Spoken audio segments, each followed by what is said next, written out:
করছি, আমার কাছে যেটা মনে হচ্ছে স্যার আমাকে আসলে রিকোয়েস্ট করা ছিল যেন আমি এই লেভেল সরি লেভেল অফ হ্যাঁ লেভেল অফ হেলথের এই ডিসিশন গুলো পড়ি, এই যে 22টা ডিসিশন পড়তে গিয়ে স্যার আমার কাছে মনে হচ্ছে যে এটা কি আসলে ইউজফুল হচ্ছে কিনা জানি না। তো আমি তারপর আমার কাজটুকু শেষ করব, কিন্তু আমি যেটা করব, যদি আমরা সময় পাই ইনশাল্লাহ আস্তে আস্তে করে ওই একটু হয়তো বেসিকটা দেখে নিব এই আর কি। জি, এটা ইউজফুল কেন হবে না? আমরা তো মনে করি হোমিওপ্যাথির মানে কারিশমা এখানেই লুকিয়ে আছে। আমরা ফল পাবো ইনশাল্লাহ, পাচ্ছিও। আসলে এই আমি ডোজ পোটেন্সি আর লেভেল নিয়ে লাস্টে হয়তো একটু ইনশাল্লাহ আমরা এই রিঅ্যাকশন গুলো মনে রাখার চেষ্টা করি। আপাতত আপনাদের কষ্ট হবে, কিন্তু আমি চেষ্টা করবো ইনশাল্লাহ যে ডোজ পোটেন্সি এই ব্যাপারে স্যারের 2টো চ্যাপ্টার আছে, এটা এক জায়গা করে বলে দেওয়ার। আর লেভেল অফ হেলথ বলতে কেন আমরা লেভেল অফ হেলথ নিয়ে কথা বলছি বা কিভাবে লেভেল অফ হেলথ ডিফাইন করছি, বইটা রিডিং করলে মোটামুটি ক্লিয়ার হয়ে যাওয়ার কথা। তারপরেও আমরা রিডিংই না হয় পড়ে দেবো, তবে ছোট্ট করে একটু চেষ্টা করছিলাম আজকে লেখার চেষ্টা, মানে করবো ইনশাল্লাহ যদি আরো লিখতে পারি। আচ্ছা সবাই আসেনি, আমি কি স্যার শুরু করবো না জাস্ট শুরু করে দেবো স্যার? জি জি ইনশাল্লাহ অবশ্যই। আমরা ছিলাম, আচ্ছা এখান থেকে আসি, 6 থেকে আবার বলে দেয়, এইটুকু মনে হয় সবাই বুঝবে ইনশাল্লাহ, এতটুকু আশা করি পারবো। সংক্ষেপে বলে যাবো স্যার, আবার এই করতে থাকি। একটু লেখা আছে, লেখা শুরু করছি, জানি না পারবো কিনা শেষ করতে। অবজারভেশন 1 হচ্ছে, বলা হচ্ছে clear initial aggravation of main physical complain, মানে প্রথমে ওষুধ দেওয়ার পর রোগী ফিজিক্যাল যে কষ্টটা নিয়ে আসছে আপনার কাছে, সেই সমস্যাটা বা মেন্টাল ইমোশনাল সমস্যা নিয়ে আসছে সেটা, অথবা তার যে এনার্জি লেভেল যেটা, সেটা অ্যাগ্রাভেশন হবে। এনার্জি লেভেল অ্যাগ্রাভেশন হচ্ছে স্লিপ এই টাইপের আর কি। আর তার পরপরই হবে ফলোড বাই কুইক এবং লং লাস্টিং রিকভারি। এখানে একটা গ্যাপ আছে কথাটায়, যখন প্রশ্ন করা হচ্ছে যে আচ্ছা আমি তো বুঝতে পারলাম না যে ক্লিয়ার ইনিশিয়াল অ্যাগ্রাভেশনটা কতদিন থাকবে, আমি যখন বলতে চাবো যে এটা একটা স্ট্রং অর্গানিজম, এটা একটা strong organism belonging to level 2 to 5, হ্যাঁ এটা আমি বলতে চাচ্ছি ইটস ভেরি গুড প্রগনোসিস, কারণ এই কুইক একটা অ্যাগ্রাভেশন হবে যেটা for few hours to few days, ঠিক আছে, এবং সেটা আপনি বুঝতে পারেন র্যাপিডলি সে অ্যামিলিওরেটেড হয়েছে ইন অল লেভেলস। এই মানুষটা আসলে অনেক স্ট্রং, এবং আপনি তাকে তখন আশ্বস্ত করতে পারবেন। যে অনেক সময় আসে না যে কেন আপনি ওই রোগীকে আশ্বস্ত করলেন না ডাক্তার সাহেব, আমরা অনেক সময় মিথ্যা আশ্বাস দিতে চাই না, কিন্তু আমি যদি জানি আসলে এখানে আমি আশ্বস্ত করতে সক্ষম, হোয়াই নট, এখানে আপনি তাকে আশ্বস্ত করতে পারবেন যে আসলে ইনশাল্লাহ তোমার যে প্যাথোলজিটা এটা ডিপ না, ইটস এ মাইল্ড প্যাথোলজি, যদিও অনেক স্ট্রং পেইন ছিল বা সাফারিং ছিল। কারণ এটা আমরা বুঝতে হবে যত হায়ার লেভেলের অর্গানিজম এদের আসলে কিন্তু রিয়াকশন ভেরি হাই। যেমন অনেকে যদি মনে করেন যে ও উনি হয়তো খুব হাই লেভেলের অর্গানিজম, এই জন্য যখন মহামারী দেখা দিবে ওনার কিচ্ছু হবে না, this is the opposite actually. যখন মহামারী দেখা দিবে ওনার ভেরি হাই টেম্পারেচার সহ জ্বর হবে এবং ওনার ট্রিটমেন্ট প্রয়োজন হবে যদি ওনার একটু ইমব্যালেন্স থাকে। বাট উনি যদি খুব ভালো হোমিওপ্যাথিক তার যেটা কনস্টিটিউশনাল রেমেডিজ এগুলো প্রপারলি ইউজ করে থাকেন, তাহলে ওনাকে আসলেই সহজে কিছু কাবু করতে পারবেন ইনশাআল্লাহ। কিন্তু ওনার জ্বর হবে হাই, ঠিক আছে, এটা আমাদের মনে রাখতে হবে যে ভেরি গুড প্রগনোসিস যখন হবে কি ক্লিয়ার ইনিশিয়াল অ্যাগ্রাভেশন, এবং তারপরই সে দ্রুত ভালো হচ্ছে। এই অ্যাগ্রাভেশনটা থাকবে few hours to few days, আর তারপর যখন ভালো হওয়া শুরু করবে টান আসে ভালো হতে থাকবে, এবং এই ভালো হতে থাকাটা এই 1 মাস পর আপনাকে যখন সে দেখা করতে আসছে সে বলবে I am feeling very bad, এইটা যখন হবে। এবং তারপর আপনি দেখছেন যে তাকে আপনি দেখলেন যে ঠিক আছে আপনি আরো 2 সপ্তাহ পর আসলে 1 মাস পর আসলে 1 মাস পর আপনি দেখছেন যে না কোন রকমের কি রিল্যাপস হচ্ছে না, কেসটা ভালো দিকে আগাচ্ছে, আপনি দেখতে থাকবেন অদ্ভুত ভাবে এই মানুষটা খালি উন্নতি হতে থাকবে। এই কেসে শুধু পিএল দিয়ে চালাবেন, এই কেস ফিউ মান্থ থেকে ফিউ ইয়ার্স পর্যন্ত এই আপনার এই এক ডোজ মেডিসিনেই সুন্দর যাবে, if there is no antidotal interference, এটা আমরা মনে রাখবো ইনশাআল্লাহ। ওকে, তাহলে গেল এটা অবজারভেশন 1 আমরা জানি এখন অবজারভেশন 1। অবজারভেশন 2, এখানে অবজারভেশন 2 তে একটা প্রবলেম হলো, বলছে দেখেন কোনো ইনিশিয়াল অ্যাগ্রাভেশন সে বোঝেনি অথবা অল্প একটু ইনিশিয়াল অ্যাগ্রাভেশন ছিল, তাহলে এটা কোন কোন ক্ষেত্রে হতে পারে সেটা দেখবো। এটা অ্যাকচুয়ালি হতে পারে যে অর্গানিজমটা এত স্ট্রং, এটা লেভেল 1 বা 2 এর অর্গানিজম, যার কারণে কোনো ইনিশিয়াল অ্যাগ্রাভেশন সেইভাবে হয়নি, অথবা আপনার যে পোটেন্সি আপনি দিয়েছিলেন সেটা ছিল একদম optimum potency, like he needs 10 you gave 10 or মানে একদম খুব ওই মুহূর্তে ওইটাই প্রয়োজন ছিল, শুধুমাত্রই আপনি অ্যামিলিওরেশনই দেখে যাচ্ছেন। এটা কিছু ব্যাখ্যা থাকতে পারে, সেটা কি কি? একটা হতে পারে সে এসে বলবে যে the patient feels much better in every aspect but there is little or no aggravation। 1 মাস পর এসে পেশেন্ট বলছে আমি আমার সমস্ত দিকেই উন্নতি বোধ করছি এবং আমি অনেক ভালো আছি, কিন্তু আমার তেমন কোনো অ্যাগ্রাভেশন হয়নি, বা এই সামান্য হয়েছিল কিনা নট শিওর, হ্যাঁ একটু হালকা মাথা ব্যথা টাথা হয়তো ছিল 1 দিন 1 ঘন্টা বা এরকম। তো এখানে ডিসিশন কি হবে, দিস ইজ ইম্পর্টেন্ট। সো প্রথম কি, যে এটা একটা হাই লেভেলের অর্গানিজম যদি হয়, দুটো ডিসিশন এখানে আসলে দুটা কাহিনী ঘটতে পারে। যেহেতু অ্যাগ্রাভেশন হয়নি, প্রথমেই বলে রাখলাম, যখন কোন অর্গানিজমের ওষুধ দেওয়ার পরে there is no aggravation, এটা আমাদের জন্য একটা প্রবলেম। খুবই কেয়ারফুল অ্যাবাউট দ্যাট পেশেন্ট, কারণ এটা কি আসলে লেভেল ডি এর পেশেন্ট, এটা একটা ইম্পর্টেন্ট ব্যাপার, তাই না? যে সে কিন্তু লেভেল ডি এর পেশেন্ট হতে পারে। ইন দ্যাট কেস আপনি সেটাও বুঝতে পারবেন মাসখানেক বা মাস দুয়েকের ভেতরেই তার রিল্যাপস হবে, কমপ্লিটলি রিল্যাপস হয়ে সে আরেকটা ডিফারেন্ট মেডিসিনের পিকচার একদম শো করবে আপনাকে। Or this one is actually high level of health patient. তো বলছে যে স্ট্রং অর্গানিজম লেভেল 1 বা 2 এর পেশেন্ট সে, আর কি besides strong pain or suffering, pathology is mild, সেই সেম কথাটাই good prognosis, এইটাও আপনার few months to years যেতে পারে এই পেশেন্ট। এখানে আরেকটা জিনিস হতে পারে, আপনি একে তো অপটিমাম হয়, আপনি তাকে অপটিমাম লেভেলে অপটিমাম পোটেন্সি দিয়েছিলেন, ওর যখন সে আপনার কাছে আসে, এটা অ্যাকিউট ডিজিজ হোক। আচ্ছা আরেকটা কথা, acute, the word is acute not acuit. Acuit বলে there is no word। আমার কাছে একটা জিনিস মনে হয় যে আমরা নিজেদেরকে হাস্যাস্পদ বানাই যখন একটা জিনিস জানি তবু খেয়াল করি না। অ্যাকিউট নট অ্যাকুইট, অ্যাকুইট বলে কোনো ওয়ার্ড হবে না। অনেক বেশি পরিমাণ পোস্টে হোমিওপ্যাথরা বিশেষ করে অ্যাকুইট লেখে, নো ডোন্ট ডু দ্যাট, কারণ আমাদেরকে না কেউ হাসুক, এটা আমরা চাই না। অ্যাকিউট, ওকে? তো আসি, the disease was already at its peak, so the aggravation was imperceptible। অনেক সময় হয় যে ডিজিজটা এত বাড়তি বর্ধিত অবস্থা আপনার কাছে এসেছিল, এত বেশি ছিল যে ওর ভেতরে ওই ফিউ সেকেন্ডস ফিউ মিনিটস এর অ্যাগ্রাভেশন টেরও পায়নি রোগী, এটা হয়। সেই ক্ষেত্রে আসলে সে বলতেই পারে না তার যে অ্যাগ্রাভেশন হয়েছিল কিনা। তাহলে গেল নাম্বার 2। নাম্বার 3 দেখেন, বলছে কি after initial aggravation, this is a good thing। যখন ইনিশিয়াল একটা অ্যাগ্রাভেশন থাকবে, তারপরে যে কোনো একটা অ্যামিলিওরেটেড হবে। হয়তো সে খুব কান্নাকাটি করতো, খুব স্যাড ছিল, স্বামী মারা গেছে বা সন্তান হারিয়ে ফেলছেন একজন মা, বা স্ত্রী মারা গেছেন, হ্যাঁ, বা বাবা তার সন্তান মারা গেছেন, এই যে কোনো কিছু হতে পারে, তার ওইটা অ্যামিলিওরেটেড, যে কোনো একটা মেইন কমপ্লেন সেটা হতে পারে অ্যামিলিওরেটেড। বা বলছে আমি এখন খুব এনার্জি পাই, আগে আমি সারাক্ষণ মনে হতো যে ঘুমাই, শুয়ে থাকি, চা খেয়েও আমি পাচ্ছি না, তারপরও আমি পড়ে যাচ্ছি, ঘুমাচ্ছি। আমার একজন পেশেন্ট আছে, উনি দিনে 6 কাপ চা খেতেন, কিন্তু স্টিল শি ওয়াজ স্লিপিং। তো যাই হোক, তো বাট সাম সিমটমস রিমেইন। তো বলছে কি এখানে ইম্পর্টেন্ট হলো সাম সিমটমস রিমেইন। তখন আমরা তো খুব মায়া, আমাদের তো খুব মায়া, আমরা তো চিন্তা করবো যে আমি এত ভালো একজন ডাক্তার, তার আমি এত বড় একটা প্রবলেম সলভ করে ফেলছি, খুশি হয়ে আমি আরেকটা প্রেসক্রিপশন দিতে যাবো যে okay I will solve this problem নাও। যদি এটা করি তাহলে যেটা করবো, এত সুন্দর কাজটা আমি নষ্ট করে ফেলবো। হ্যাঁ, কখনোই এই কেস ধরবে না। এটা লেভেল 2 to 5 এর patient, it's a strong organism এবং এই মাইনর সিমটম। এখানে ইম্পর্টেন্ট কি, যে সিমটম গুলো রয়েছে তাহলে মাইনর। আর প্রথম যেটা আমার মনে থাকতে হবে, সব সময় শর্ত মনে রাখবেন, শর্ত হচ্ছে ইনিশিয়াল অ্যাগ্রাভেশন কি ছিল? হ্যাঁ, ইনিশিয়াল অ্যাগ্রাভেশন ছিল। তারপর কি অ্যামিলিওরেশন ছিল কিনা?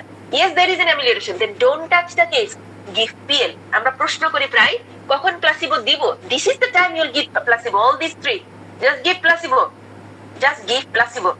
হ্যাঁ, তাহলে আপনি হবেন একজন ওয়ান্ডারফুল, ইনশাআল্লাহ একজন ওয়ান্ডারফুল প্র্যাকটিশনার, যার কাছে বড় বড় ডিজিজ সেরে যাবে ইনশাআল্লাহ, because you know how to use your placebo. আমাদের কিন্তু প্লাসিবো ইউজ করাটা একটা দক্ষতা, আমরা কিন্তু এটা শিখতে হবে স্যার। প্লাসিবো আমাদেরকে অনেকভাবে সাহায্য করে। তো এখানে যেটা দেখছি কি, যে সাম সিমটমস।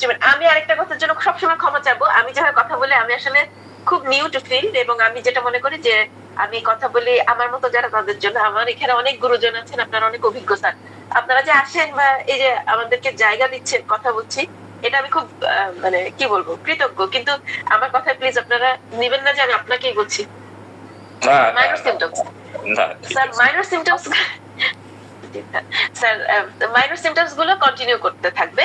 আপনি এটুকু বুঝতে পারবেন, অনেক সময় অনেক মানুষের না সিস্টেমটা একটু স্লাগিশ হয়ে যায়। হ্যাঁ, স্ট্রং অর্গানিজম, ইনিশিয়াল অ্যাগ্রাভেশন করতে সক্ষম, দ্রুতই অ্যামিলিয়েশনের দিকে যাচ্ছে, কিন্তু হয়তো অনেক বেশি সে ড্রাগড, হয়তো সে নিজেই উল্টাপাল্টা অনেক চা খায়, কফি খায়, হয়তো বা বিভিন্ন রিক্রিয়েশনাল ড্রাগ ব্যবহার করে, তারপরে যে এনার্জি ড্রিঙ্ক ইউজ করে।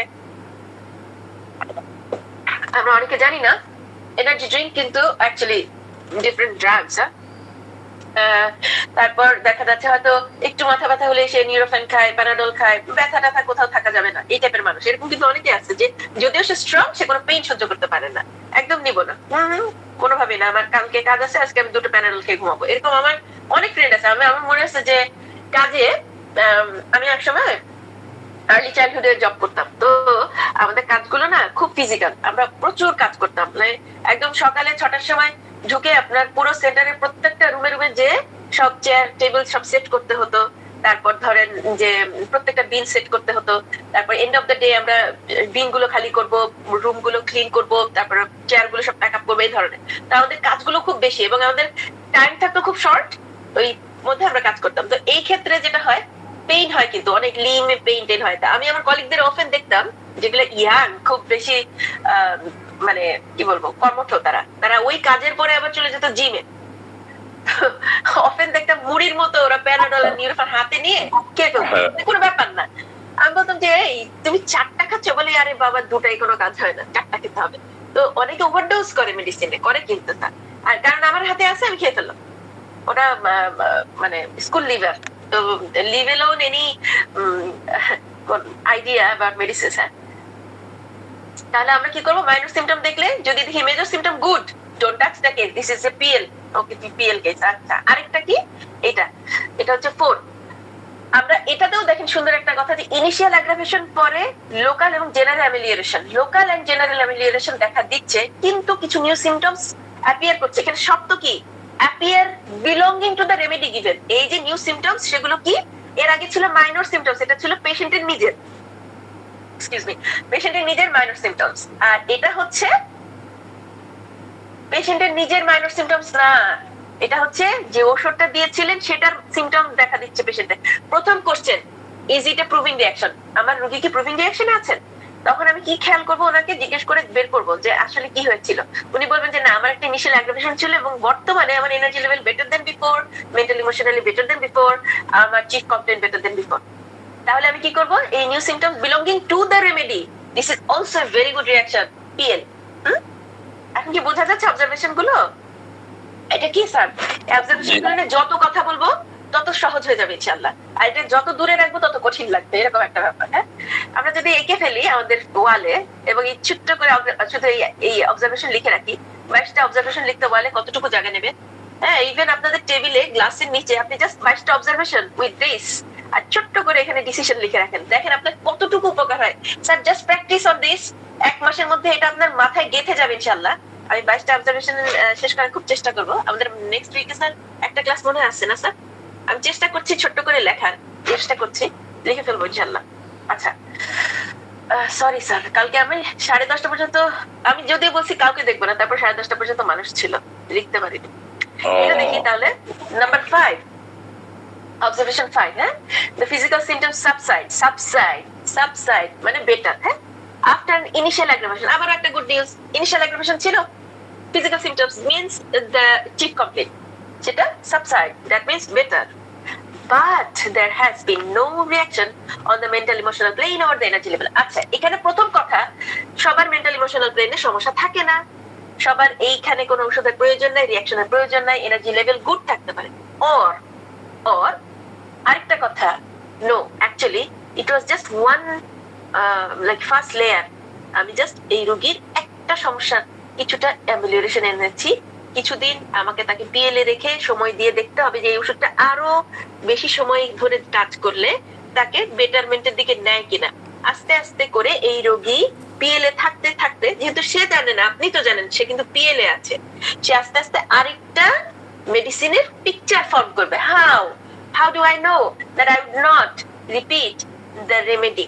So আমি যেটা করব, প্রথম চেক করব যে এই সমস্যাটা যেটা কমে গেল, সাথে অন্যান্য সমস্যা ইমপ্রুভমেন্ট যদি হয় ওভার লাইক 2-3 মান্থস 4 মান্থস, তাহলে আমি দেখবো যে আচ্ছা কোনোভাবে কি সেটা অ্যান্টিডোট করে ফেললো আমার ট্রিটমেন্টটা। এমন হতে পারে সে হয়তো রেগুলার কফি খায়।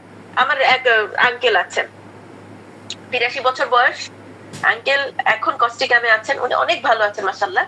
কিন্তু ওনার একটাই কথা, কফি ছাড়া চলে না, আমি তো কফি খাবোই, তুই ওষুধ দিলে দে, না দিলে না দে, কোনো অসুবিধা নাই। তো এরকম লোক আপনি পাবেন যে আপনি যতই তাকে বোঝান না কেন, না আমি তো কফি খাবো, ঠিক আছে হ্যাঁ তো কফি খাও, তাহলে যেটা হবে আপনার হয়তো রিল্যাক্স করে করে ফেরত আসবে। আর খুব স্ট্রং অর্গানিজমে না 1-2 কাপ কফিতে তেমন হয় না সমস্যা। বেশি রেগুলার খেলে কিছুদিন অফ দিলে আবার কিন্তু এটা ব্যালেন্স করতে পারে সে। সবার অর্গানিজম সেম না, এটা আমাদের প্রবলেম, তাই না? আচ্ছা এরপরে আসি, এটা আমরা কিন্তু জাস্ট রিভাইজ করছি স্যার, এই এই শেষ 11টা পর্যন্ত বাস, মানে আর 6 মিনিট রিভিশন, তারপর ইনশাআল্লাহ নতুন যাবো। হ্যাঁ, সো নো ইনিশিয়াল অ্যাগ্রাভেশন, এটা সবসময় একটা ঘন্টা বাজাবে। No initial aggravation is a problem for you, the patient reports being better but is not really well. এখানে কি হবে, এই প্রগনোসিসটা খুব কঠিন। এটা কি, এটা একটা জটিল কেস। প্রথমেই আমি বুঝবো এটা একটা জটিল কেস। এখানে দেখেন ছবিটা খেয়াল করেন, এটা ছবিটা কিন্তু খুব সহজ, এই লেখাটা না বুঝলেও এই ছবিটা আরো সহজ। খেয়াল করেন কি দেখাচ্ছে, দেখেন এটা হচ্ছে সমান একটা লাইন। তাহলে এইখানে যদি থাকতো, সে এইখানে থাকে অরিজিনালি তার এই মেন্টাল ইমোশনাল এনার্জি লেভেল, কিন্তু দেখাচ্ছে কি তার চেয়ে খারাপ, উপর দিকে চলে গেছে প্রবলেম। তাহলে খারাপ, যদি নিচের দিকে আসে তো বেটার। দেখেন চিফ কমপ্লেন্টটা কম, ফিজিক্যাল কমপ্লেন্টটা সে বেশ বেটার। আপনি তাকে আপনার সোরিয়াটিক পেশেন্টকে ঔষধ দেওয়ার 1 মাসের পর বা 1 সপ্তাহের পর বলছে, আরে ডাক্তার সাহেব আমার 30 বছরের চুলকানি তো একেবারে আপনার 1 ডোজ ওষুধে চলে গেল। তবে ইদানিং পেটে লিভারের সাইডে একটু ব্যথা, ডাক্তারের কাছে যাচ্ছি দেখিয়ে আসি। পরের সপ্তাহে বললো আমার লিভার সিরোসিস দেখা দিয়েছে। ওয়েল ডান, এই কাজটা কে করলো? আমরা, হোমিওপ্যাথ। আমরা কিন্তু মারাত্মক কাজ করতে পারি।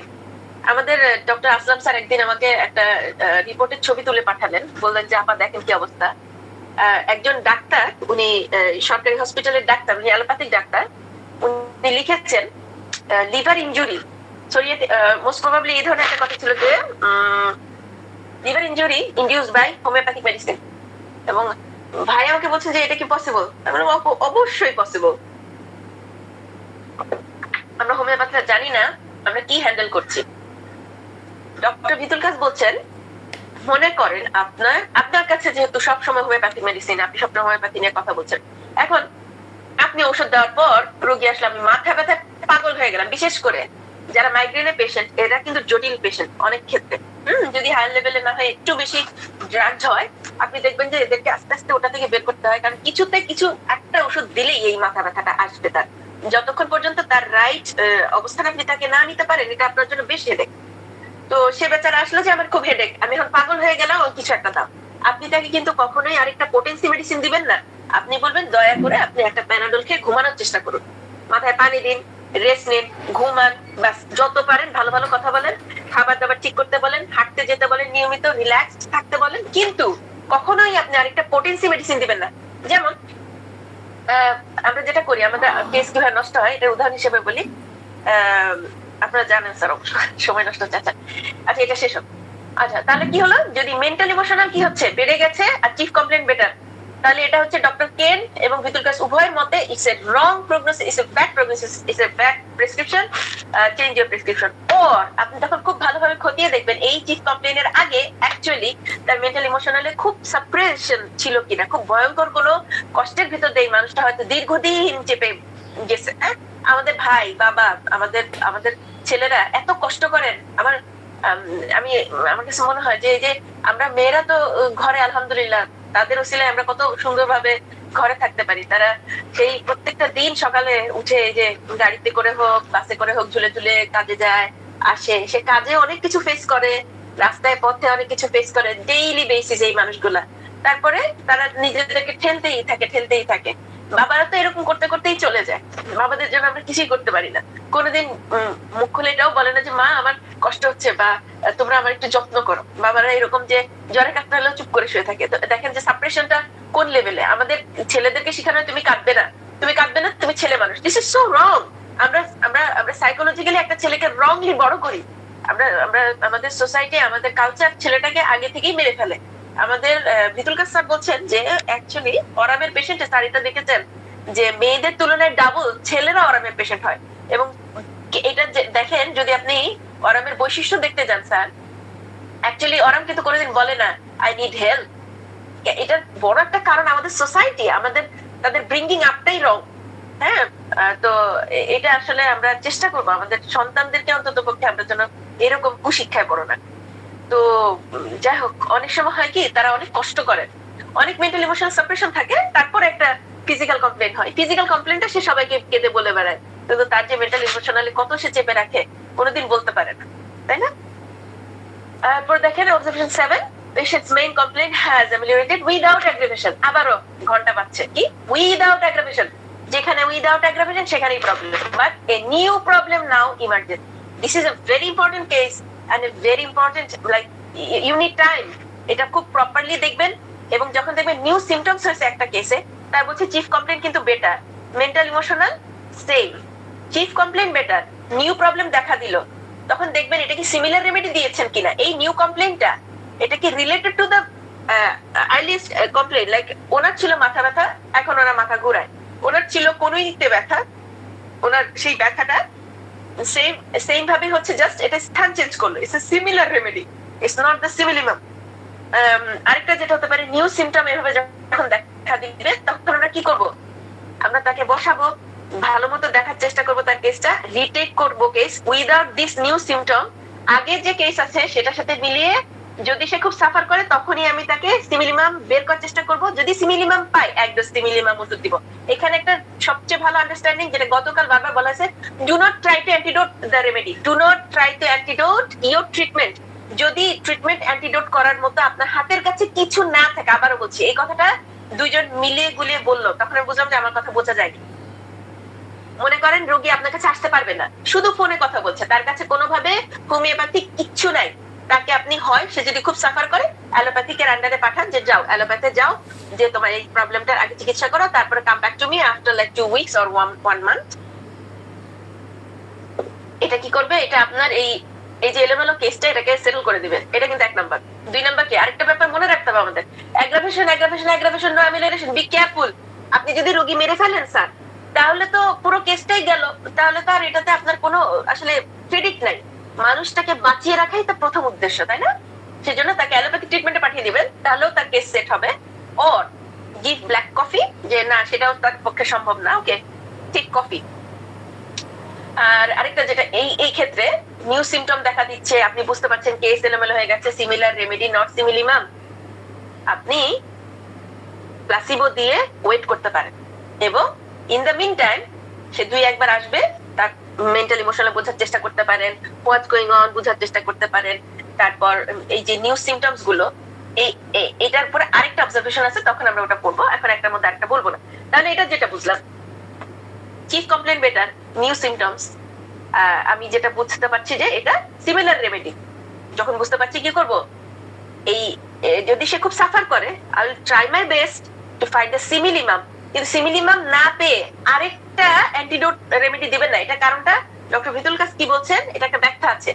আমরা যে লেভেলস অফ হেলথ পড়ছি, এটার বেসিক বুক হচ্ছে সায়েন্স অফ হোমিওপ্যাথি। আমরা ওখানে কি পড়ে এসেছি, একটা মানুষ তার একটা তরঙ্গ আছে, তার এনার্জির একটা তরঙ্গ থাকে, তাই না? তো আপনি যখন ওষুধ দেন, ওষুধগুলোতে কি, ওষুধগুলো কি এনার্জির একটা তরঙ্গ। তাহলে each time you give a remedy, আপনি তার ওই এনার্জি লেভেলকে স্টিমুলেট করছেন। এর জন্য কিন্তু আস্তে আস্তে করে কি করে, যেটা সিমিলিমাম রেমেডি সেটা কি করে, রেজোনেন্ট ফ্রিকোয়েন্সি তৈরি করে। এর জন্য একটা অ্যাগ্রাভেশন হয়ে অ্যামিলিয়েশন হয়ে যায়, বাস আপনার রোগী ভালো হয়ে যায়। কিন্তু আপনি যদি তাকে বারবার সিমিলার রেমেডি দেন, তাহলে যেটা হবে, এটা হচ্ছে ক্লোজ একটা ফ্রিকোয়েন্সি, তাহলে আপনি তার যেটা এনার্জি লেভেল সেটাকে বারবার ডিস্টার্ব করবেন, শুধুমাত্র তার যে ব্যালেন্স সেটা থেকে পুশ করবেন, খালি পুশ করে করে করে করে কি হবে, এই লোকটার যেটা আসল remedy, by the time you gave like 6 or 8 remedies, তার যেটা মেইন রেমেডিসান ওটা না হারিয়েই যাবে, ওর মেইন পিকচারটাই থাকবে না। এই কারণে বারবার ওষুধ দেওয়াটা নিষেধ করা হয়। কথাটা ক্লিয়ার? কেন বারবার ওষুধ দিব না? কারণ আমি বারবার ওষুধ দিয়ে একটা কিউরেবল কেসকে ইনকিউরেবল বানিয়ে ফেলতে পারি। Better you give PL and take some time, study the case, you can do it, just take time, তাই না? এটা আমাদের করতে হবে। আরেকটা হচ্ছে এই অবজারভেশন 8, এখানে দেখেন এই যে এইখানে ছিল new symptoms, only new symptoms, ঠিক আছে? Chief complain better, new symptoms arrived, এবং কি এখানে নিউ সিমটমস একটা ব্যাখ্যা কিন্তু আমরা বলে দিলাম, সেটা হলো যে তার যেটা পারসিস্টিং সিমটম, যেটা তার প্রধান প্রবলেম শরীরের, সেই সমস্যাটা আর একটু চেঞ্জ আকারে আসছে, কিন্তু ভালো হয়নি কিচ্ছু। কিন্তু যেমন চিফ কমপ্লেন বেটার বলতে হেডেক কমছে, মাথা ঘোরানো বেড়ে গেছে, কোনোদিন মাথা ঘোরানো ছিল না, তার কোনোইতে প্রচন্ড ব্যথা নিয়ে আসছিল, হ্যাঁ কোনোই ব্যথা তো ভালো, কিন্তু এখন রিস্টের পেইন সেম, আপনি দেখছেন intensity same, mental emotional same, there is no betterment. Oh well, এই কেস আমি গুবলেট করে ফেলছি, আমি বুঝতে পারছি। Don't give another remedy, just don't give another remedy, give PL. ইনশাআল্লাহ এই কেস আপনি হ্যান্ডেল করতে পারবেন, নাহলে কিন্তু আপনি নার্ভাস হয়ে যাবেন, একসময় না এই কেস এত জটিল হয়ে যাবে। আমার এমন একটা ঘটনা আছে। আসি observation 8, the patient's original complaint is somewhat better। বলছে কি পেশেন্টের যেটা অরিজিনাল কমপ্লেইন সেটা কিছুটা ভালো, somewhat better, but new symptoms dominate the case। এখানে বলছে new symptoms dominate the case, এই কেসে এমন পরিমাণে new symptom শুরু হয়েছে, completing the remedy pattern, this is the most important part। বলছে এইটা কিন্তু এই যে new symptoms গুলো যেটা ডমিনেট করছে এখন আপনার কেসকে, নিয়ন্ত্রণ করছে আপনার কেসকে, সেটা কি, সেটা একটা নির্দিষ্ট ঔষধের complete picture. It's a remedy pattern, completing A remedy pattern.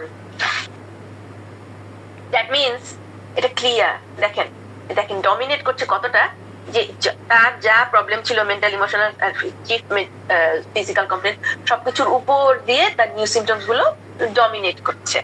এখন বলি, গতকাল একটা পেশেন্টের কথা বলছিলাম স্যার, যে 6 মাস যাবত সে ভালোই ছিল, সে সিপিয়া, তো মেয়েটার একটা ডিভোর্স ছিল, তাকে আমি ফোন দিলাম কালকে, আমি তাকে দেখছি। স্যার এটা একটা উদাহরণ, আমি জানি না যদি রিলেভেন্ট হয় বলবেন, হ্যান্ড শো করলে আমি বন্ধ করে দিই। আচ্ছা, তাকে আমি দেখছি, তার হলো নিচের ঠোঁটের ভেতরে সব এই যে জটঠোসা। সে বলছে যে হ্যাঁ আমার আসলে, তার মা আমাকে অভিযোগ করলেন যে আসলে সে হলো প্যানাডোল ওভারডোজ খেয়েছে। সে বলছে যে সে আত্মহত্যা করতে চায়, এই জন্য সবাই ভয় পেয়ে গেছে।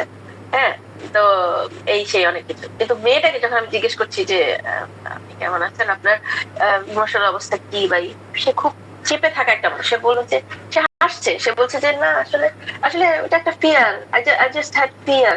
আমার মনে হচ্ছিল যে হয়তো সবকিছু আবার হারিয়ে যাবে। এখন একটা খেয়াল করতে হবে, ঘর পোড়া গরু, আমরা একটা কথা বলি বাংলায় না, ঘর পোড়া গরু সিঁদুরের মেঘ দেখলেও ভয় পায়, তার অবস্থাটা সেরকম। তার বর্তমান হাজবেন্ড ছোট্ট একটা কিছু এটার থেকে ওটা করলেই তার ভয়, এটা মনে হয় গেল এই সংসারটা বোধহয় গেল। তো যাই হোক, তার অন্যান্য সিমটম সবকিছু পুট করে দেখলাম কমপ্লিট ন্যাচারাল পিকচার। এবং গত 1 সপ্তাহ যাবত তার জ্বর, সে আমাকে বলে নাই, প্রচন্ড মাথা ব্যথা ছিল, সে নাপা খেয়ে আছে। আমি বললাম যে আপনি আমাকে বলেন নাই কেন, আপনি সাইকোলজিস্ট পর্যন্ত দেখায় চলে আসছেন, আমাকে একটু বলেন নাই কেন? উনি বলছেন যে আমি আসলে টোটালি ভুলেই গেছিলাম। তো এইরকম হয়েছে তার কেসটা। হ্যাঁ, এটা একটা উদাহরণ দিলাম যে তার এখন নিউ সিমটমসটা এমন স্যার, যে সম্পূর্ণ কেসটাই এখন এই নিউ সিমটমস কমপ্লিটিং এর রেমেডি প্যাটার্ন, এখন সে ন্যাট্রামিউট, তাকে ন্যাট্রামিউট দেওয়া হচ্ছে।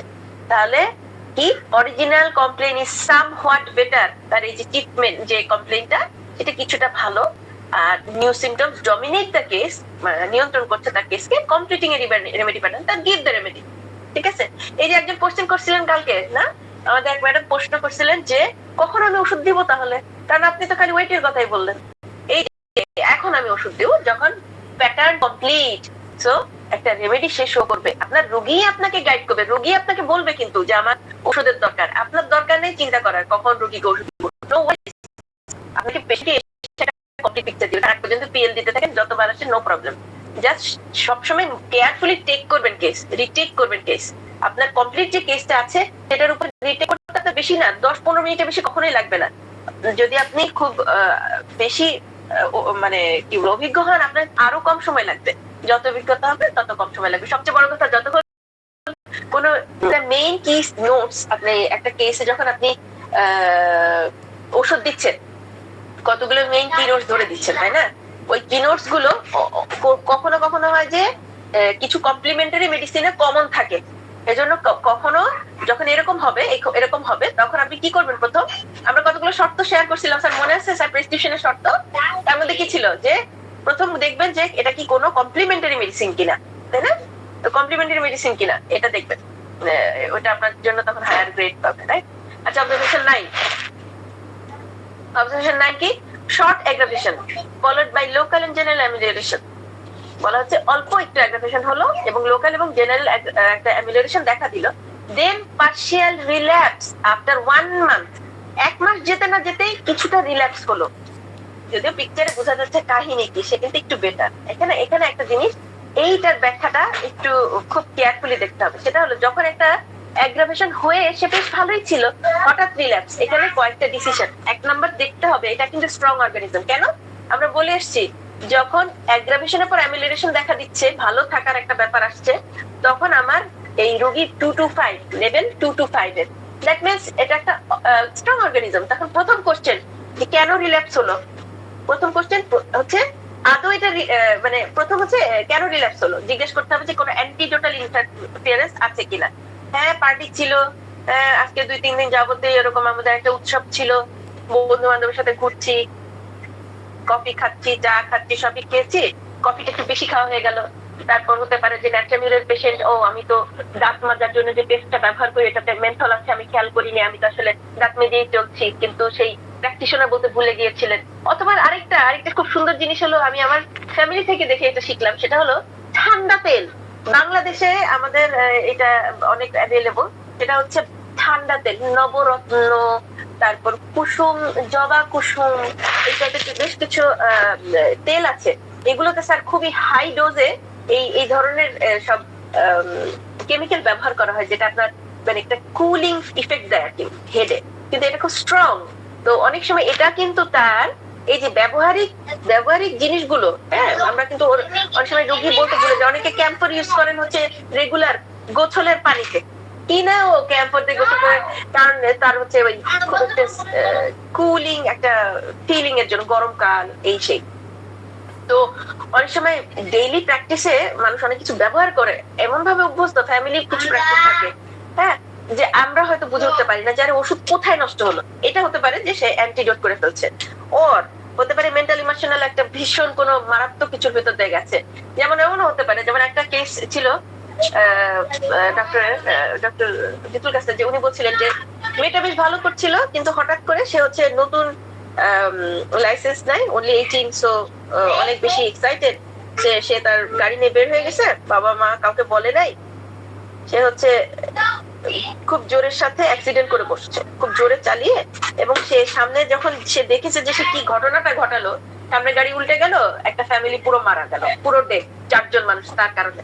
সে কিন্তু পুরোই শকড। এখন আপনি যদি স্যার আশা করেন তার অতীতের ওই ধরেন সে মার্ক করেছিল, একটা উদাহরণ দিচ্ছি, সে মার্ক করেছিল এবং ভালো ছিল, আপনি যে আশা করেন যে এই মার্ক কর তাকে ধরে রাখবে, কোনোদিনও না, পরের দিন থেকেই তার সেই ব্লিডিং শুরু হবে, বা যে কারণে আপনি তাকে ওষুধ দিয়ে থাকেন না কেন, রিল্যাক্স করবে কেস ভেরি ভেরি কুইকলি।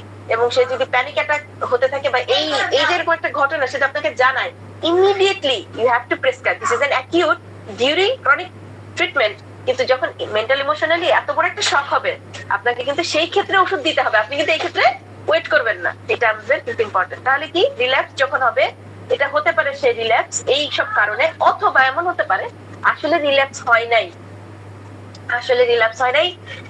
প্রথমে আপনার ঔষধের পর সে এত ভালো ছিল যে এখন অল্প একটু সমস্যা হলেই তার মনে হয় বোধহয় আবার অসুস্থ হয়ে গেছে, এবং সে আরো অভিযোগ করতে থাকে যে আমি তো আপনার ওষুধের পরে এক্সিলেন্ট ছিলাম, এটা ছিল ম্যাজিক্যাল, তাহলে আমাকে আবার ওইরকম ভালো মানে বোধ করা, ঠিক আছে। তাই যখন রোগী কথা বলবে, রোগীর প্রতিটা কথাকে 100% হিসেবে আমরা নিব না, খতিয়ে দেখার চেষ্টা করতে হবে আসলে রোগী কি আসলেই অসুস্থ, আসলে আগের মতন ভুগছেন উনি, নাকি না স্টিল আমার মেডিসিন কাজ করছে, there is no antidotal effect, there is no problem, হ্যাঁ, কোনো কিছু সে ফেস করে নাই, তাহলে কি আসলেই সে পুরোপুরি আগের জায়গায় ফিরে গেছে। আবার এমন এক সময় হয় একটা ওষুধ খেয়ে তার এনার্জি লেভেল এত ভালো যে সে আগের চেয়ে ডাবল ট্রিপল কাজ করতে শুরু করে দিল, সেই ক্ষেত্রেও কি স্যার আপনাকে কিন্তু তাকে বুঝাতে হবে, তাই না, তাকে কিছু উপদেশ দিতে হবে আর কি। নাম্বার 10 এখানে বলা হচ্ছে, দেখেন actual relapse 1 month after a positive reaction, this is important. বলছে যে আপনি বুঝতে পারলেন যখন কেস নিতে গেলেন, তারপরে কথা বললেন, আসলেই দেখলেন যে পুরাই রিল্যাপস। নাম্বার 9 যেটা ছিল সন্দেহ ছিল, এটা অ্যাকচুয়াল রিল্যাপস কিনা। এটা হতে পারে একটা অ্যান্টিডোটাল ইফেক্ট, হতে পারে একটা মেন্টাল ইমোশনাল ব্লো, হতে পারে যে অ্যাকচুয়ালি নো রিল্যাপস, জাস্ট সে হচ্ছে অভিযোগ করছে কারণ সে এত ভালো ছিল, কেন এখন একটু সমস্যা দেখা দিচ্ছে, বুঝে গেল। কিন্তু 10 বলছে অ্যাকচুয়াল রিল্যাপস, আপনারা স্যার এটা অবজারভেশন হিসেবে আলাদা আলাদা করে যদি নাও করতে পারেন, এই জিনিসগুলো বা এই কথাগুলো যদি বুঝতে পারেন, নিজেরা আলোচনা করেন, তাও কিন্তু মনে থাকবে ইনশাআল্লাহ। তো বলছে যে actual relapse 1 month after a positive reaction, 1 মাসে আসলে ভালো ছিল, হয়ে এখন একদমই রিল্যাপস হয়ে গেল কেস। এখন প্রথম কোশ্চেন কি, যে এখানে কি কোন রকমের অ্যাগ্রাভেশন ছিল কিনা। তাহলে বিগিন উইথ, আমরা প্রথম কোশ্চেন করবো তোমার কোন রকম অ্যাগ্রাভেশন ছিল কিনা। যদি বলে ছিল, তাহলে আমি বুঝবো যে এটা একটা স্ট্রং অর্গানিজম এবং লেভেল 2 থেকে 5 এ আছে, তাহলে অ্যান্টিডোট হয়ে গেছে হয়তো কোনো কারণে। কিন্তু যদি আমি দেখি যে এখানে আরেকটা জিনিস হতে পারে, একটা হচ্ছে যে যেহেতু এটা অর্গানিজম স্ট্রং, কিন্তু অনেক সময় হয় যে খুব কাছাকাছি একটা কমপ্লিট করার জন্য নেক্সট রেমেডি চলে আসে। যেমন ন্যাট্রামিউরের পেশেন্ট, এখানে উদাহরণ দেওয়া ছিল যে একটা আপনার ইংলিশের পেশেন্ট থাকতো, আপনি 1 মাস আগে তাকে ইংলিশে দিয়েছেন এবং দেখলেন যে 10M, কিন্তু স্টিল নেক্সট মান্থেই সে উপস্থিত। এখন হচ্ছে সে কমপ্লিটলি দেখাচ্ছে হচ্ছে ন্যাট্রামিউর, এবং সেই কেসে আপনাকে তখন ন্যাট্রামিউর কিন্তু প্রেসক্রাইব করতে হবে, এই ক্ষেত্রে বসে থাকবেন না, কারণ ন্যাট্রামিউর সে কমপ্লিটলি দেখাচ্ছে এটা পজিটিভ রিঅ্যাকশন হওয়ার পর অ্যাকচুয়াল রিল্যাপস হয়ে গেছে কেস। আপনি তখন খুব ভালোভাবে চেক করবেন যে আচ্ছা এই রোগীকে এখনো ইগনেশিয়াতে, ফ্রুটস খান আপনি, মুখ ঘামে আপনার, বুক ভেঙে আসে, সাইন করেন, সাইন কিন্তু 2টা রেমেডিতে পাবেন। তারপরে দেখছেন না তার এখন প্রচন্ড গরম লাগে, আগের তুলনায় অনেক বেশি, রোদ একেবারে অসম্ভব, তার সেই ন্যাট্রামিউরের বিখ্যাত হেডেক দেখা দিয়েছে, এবং পানি খাওয়ার জন্য সে একেবারে মনে হয় যে সে মানে এত বেশি তৃষ্ণার্ত। আপনি বুঝতে পারছেন হ্যাঁ এটা অ্যাকচুয়ালি রিল্যাপস হয়েছে বলতে এই কেস দেখে ওরকম সিমিলার লাগছে, কারণ এগুলো কি কমপ্লিমেন্টারি মেডিসিন প্লাস খুব মিল, তাই না? বা এরকমও হতে পারে আপনার এইটা হয়তো বা ডিফারেন্ট একটা কোনো ঘটনার কারণে, মেন্টাল ইমোশনাল কোনো অ্যাক্সিডেন্টের কারণে সে একটা নির্দিষ্ট রেমেডি নিয়ে আসছে, যেটা এখানে বলছিলাম যে হঠাৎ করে কোনো অ্যাক্সিডেন্ট হলে বা একটা নির্দিষ্ট কোনো হয়তো একটা অ্যাকিউট সে পার করলো, করে কমপ্লিট রিল্যাপস হলো, কিন্তু রিল্যাপসের পর এটা একটা ডিফারেন্ট রেমেডি। যদিও অর্গানিজম স্ট্রং ছিল, আপনি ইনিশিয়াল অ্যাগ্রাভেশন দেখেছিলেন, কিন্তু এই ঘটনাও ঘটে অ্যাকচুয়াল রিল্যাপস হয় 1 মান্থ আফটার, তখন দেখবেন এটা কি কমপ্লিমেন্টারি মেডিসিন, এটা কি একটা অ্যাকিউট সিচুয়েশন যেখানে কমপ্লিটলি রিল্যাপস হয়ে গেল আপনার কেস, আরেকটা হতে পারে যে কোনো অ্যান্টিডোটাল ইফেক্ট আছে কিনা। এখানে এই অবজারভেশন ক্লিয়ার কিনা, আমি কি নেক্সট অবজারভেশনে যাব? কালকে থেকে আমি আর রিভিশন করব না, আমরা এখানেই থাকছি। এই পর্যন্ত কিন্তু খুব ইম্পর্টেন্ট, প্রত্যেকটা reaction until now very important, এই জন্য আমি রিভাইজ করলাম স্যার। লাস্টের দিকে কিছু আছে, কিচ্ছু না, একবার রিডিং করবেন শেষ, ওগুলো কোনো ইম্পর্টেন্ট কিছু না। তো আমি বললাম এখন দেখেন স্যার, এটা কি আপনারা কারো কোশ্চেন আছে? আমি টেনটা আরেকবার সংক্ষেপে আপনি ওষুধ দিলেন স্ট্রং অর্গানিজম, অ্যাকচুয়াল রিল্যাপস হলো 1 মাস পর, কিন্তু এখানে দুটো কোশ্চেন। প্রথম কোশ্চেন হলো তোমার কি অ্যাগ্রাভেশন ছিল কিনা, আপনি দেখলেন হ্যাঁ অ্যাগ্রাভেশন হয়ে অ্যামিলোইডেশন, তখন আপনি বুঝলেন যে এটা একটা স্ট্রং অর্গানিজম, তাহলে কেন 1 মাসের মাথাতে আসলেই রিল্যাক্স দেখা দিল। রিল্যাক্স বলতে আপনি বুঝতে পারছেন কমপ্লিটলি একটা তার কিছু কিছু সিমটম ফেরত, যেগুলো ধরে আপনি রিল্যাক্স শব্দটা কখন ব্যবহার করে এটা আমার কিন্তু ক্লিয়ার করা উচিত। সেটা হলো রিল্যাক্স বলতে আমরা বুঝি যে সমস্ত মেইন সিমটম গুলোকে বেস করে প্রেসক্রিপশন করা হয়, সেই সিমটমস গুলো ফেরত আসছে, কিন্তু কিন্তু কেস দেখতে গিয়ে দেখলেন সেই সিমটমস গুলো সবগুলো ফেরত আসেনি, সাথে আরো কিছু সিমটমস বিদ্যমান এবং কিছু সিমটমস গন, কিন্তু এই লোক আর ভালো নাই, এই কেস আর আগাচ্ছে না, আপনি বুঝতে পারছেন? আপনি তখন তাকে জিজ্ঞেস করলেন যে 1 নম্বরে এটা কোন রকমের অ্যান্টিডোটাল ঘটনা ঘটছে কিনা এটা দেখবেন, নাম্বার 2 হচ্ছে দেন এটা কোন একটা কমপ্লিমেন্টারি মেডিসিনে চলে গেছে কিনা, খুব মিল। যেমন হতে পারে যে আপনি তাকে ইগনেশিয়া দিয়েছিলেন তার কোন একটা ভয়ঙ্কর কোনো ইমোশনাল ঘটনার পর, কিন্তু আসলে সে ওটা পার করে ন্যাট্রামিরও চলে আসছে, তো আপনি ইগনেশিয়ার সাথে ন্যাট্রামির অনেক মিল, আর এটা একটা good remedy to complete the action of Ignatia. আপনি দেখলেন যে হ্যাঁ এখন না সে আগের তুলনায় অনেক বেশি গরম, দেখছেন যে তার হিটটা বেশি, মাথা ব্যথা শুরু হয়ে গেছে, বিভিন্ন ন্যাট্রামিরের সিমটম তার চলে আসছে। আপনি পিএলডি আরেকটু ওয়েট করে থাকতে পারেন যদি খুব বেশি ক্লিয়ার না হয়, বা বুঝতে পারেন যে আরেকটা রেমেডির কিনোট সিমটম আসছে, যখন কিনোট সিমটম দেখা দিবে ডিফারেন্ট রেমেডি, এটা আপনার যে রেমেডি হোক, যদি আপনি মনে করেন ক্লিয়ার আপনি দিবেন, আর যদি না ক্লিয়ার হয় 1 থেকে 2 সপ্তাহ আপনি হয়তো পিএল দিবেন, কিন্তু এটা অ্যাকচুয়াল রিল্যাপস, মানে আপনি বুঝতে পারছেন এটা আর আগের রেমেডিতে নাই। অনেক সময় আগে রেমেডিতে আছে, সেক্ষেত্রে আপনি রিপিট করবেন। আগে রেমেডিতে আছে কিভাবে, পুরো পিকচারটা ফেরত আসবে, ঠিক আছে? এটা পুরো অ্যান্টিডোটেড হয়ে গেছে ট্রিটমেন্ট। প্রতিদিন কফি খেয়ে উনি ভুলেই গেছেন কফি খাওয়া যাবে না, প্রতিদিন কাজে যায় কফি খায়, 1 মাস পর ফেরত ইগনেশিয়া রোগী ইগনেশিয়া। তো জাস্ট রিপিট ইট, হ্যাঁ? আর বলেন যে না তুমি আর কফি খেও না। আর রিপিটেশনের সময় চেষ্টা করা, যদি এটা 10m দিয়ে থাকেন এখন দেবেন 10m + 10 সাবকাশন।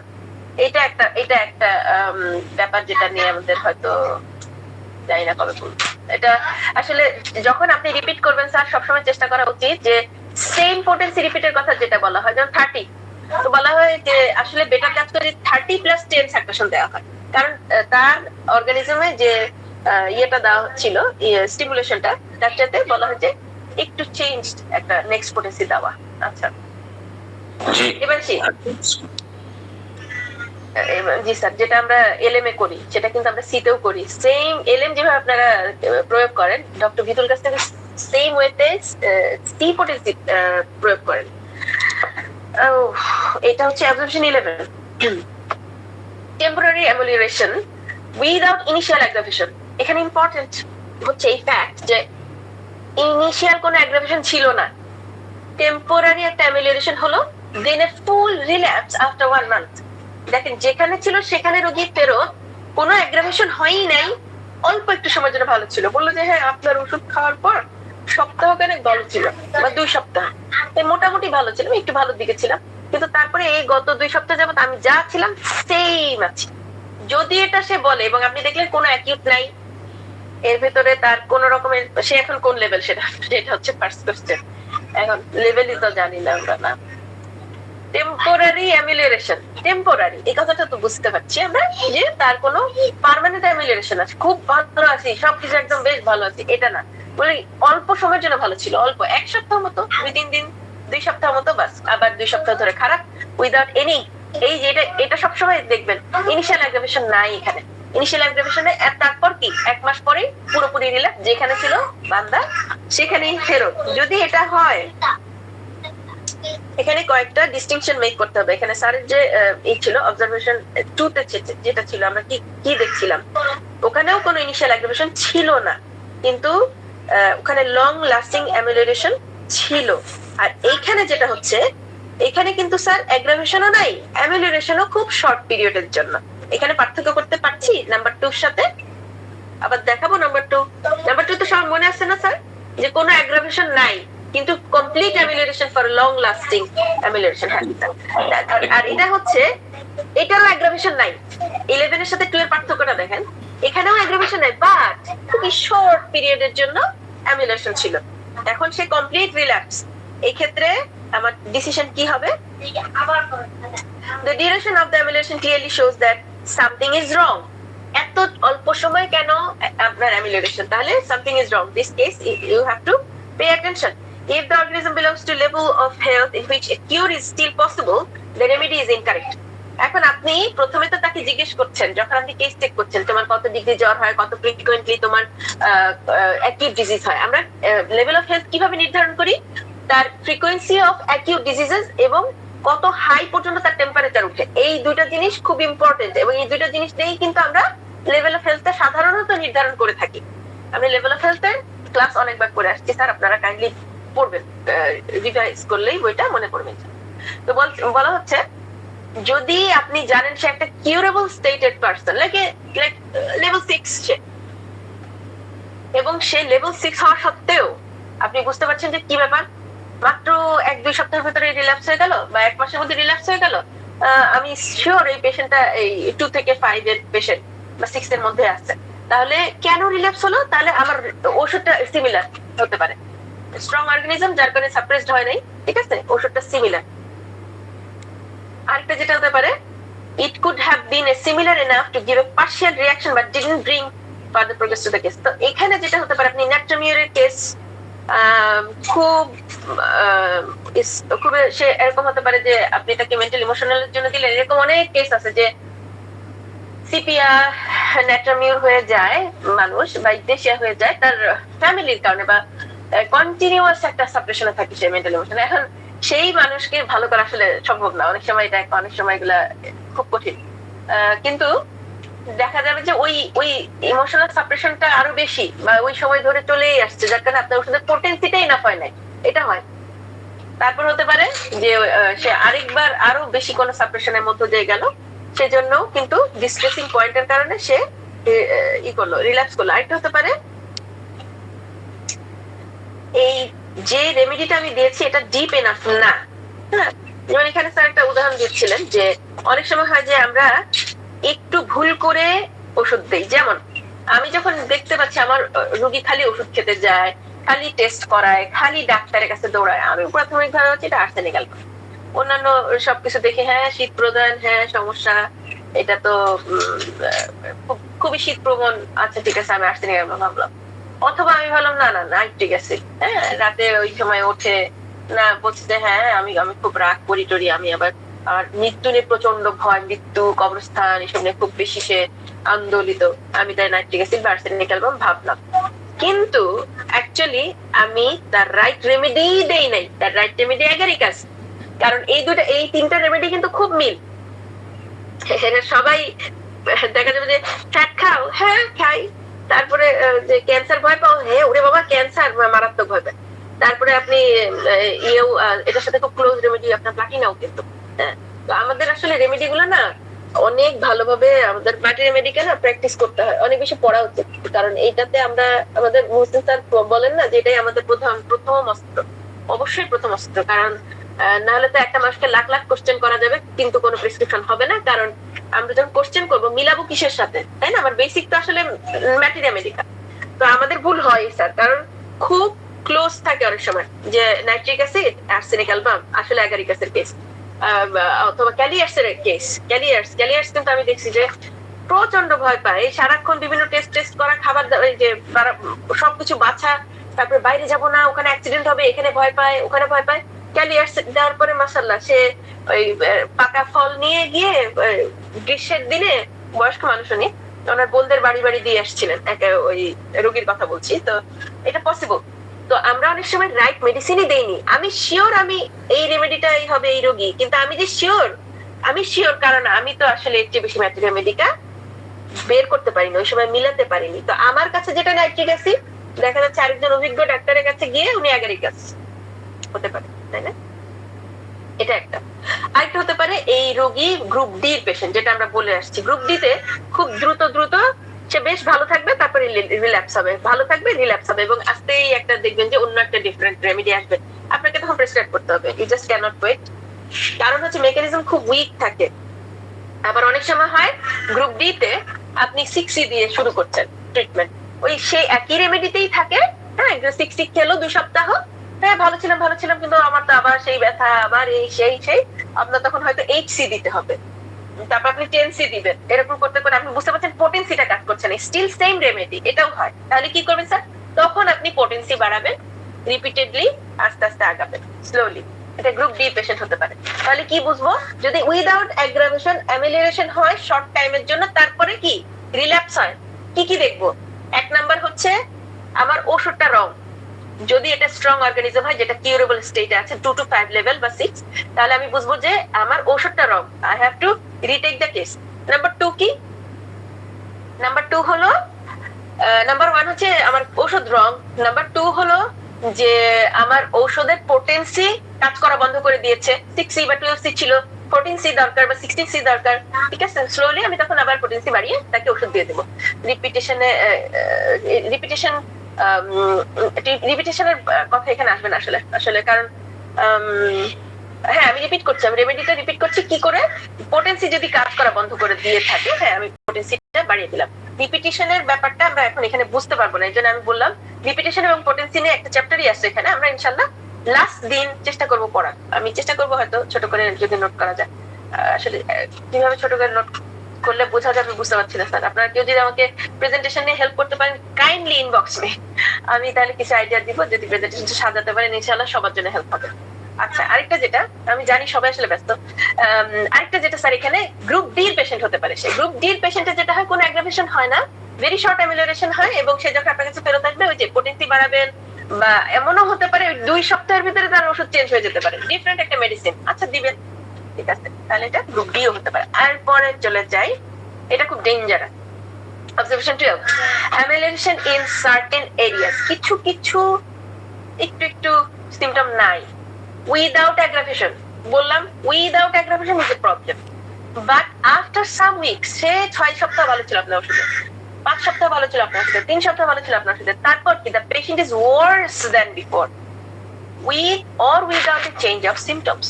এখানে অনেকগুলো অবজারভেশন দেখেন, বলছে কিছু কিছু সিমটম চলেও যেতে পারে, আবার সেমই থাকতে পারে, কিছুটা দিন ভালো ছিল আপনার ওষুধে, তারপর আগের চাইতে অনেক বেশি ভুগছে পেশেন্ট, আরো বেশি সমস্যা বেড়ে গেল, এরকম হয় না স্যার? এরকম হলে আমি কি করবো? এই জন্য অবজারভেশন গুলো এত হেল্পফুল। এটাই বলছিলাম যে আসলে অবজারভেশন গুলো আমরা খুব বারবার পড়লে আস্তে আস্তে আস্তে আস্তে আমরা, ডক্টর বিদুল গাছ বলেন যে উনি নিজে অবজারভেশন গুলো লিখেছেন, এত বছর ধরে প্র্যাকটিস করার পরও এই অবজারভেশন গুলোতে উনিও কিন্তু মাঝে মাঝে ভুল করেন, উনি বলেন, কারণ আমরা মানুষ, আমাদের হতেই পারে, কিন্তু উনি যেটা বলেন যে অবজারভেশন গুলো যেটা হেল্প করে সেটা হলো যখন একদম ডেড এন্ড, আমি আর কোনো আগাতে পারছি না এই কেস নিয়ে, তখন আমি এই অবজারভেশন গুলো থেকে হেল্প পাবো, অবশ্যই পাবো। দেখেন যে this kind of reaction is not a good sign, and these cases will probably present many problems for the practitioner. For a few weeks there is an immediate amelioration. Immediate, এটা হচ্ছে important, কোনো aggravation নাই, immediate. আমি অনেকে খুশি হয়, আমি ওষুধ দিলাম একদম সাথে সাথে ভালো হয়ে গেল, আমি বলছি ঘন্টা বাজছে, কানের পেছনে ঘন্টা বাজছে, কারণ কি সাথে সাথে ভালো হয়ে গেছে, নো অ্যামিলিয়েশন। যদি সে গ্রুপ 1-2 পেশেন্ট হয় দ্যাটস ভেরি গুড, কিন্তু ম্যাক্সিমাম মানুষ যারা কিনা অনেকদিন ধরে অনেক রকম ড্রাগ খেয়ে আসছে, অফেন তারা কিন্তু কেসটা সেটা না, সেক্ষেত্রে আমাদেরকে খুব সচেতন হতে হবে ইমিডিয়েট অ্যামিলিয়েশন হলে।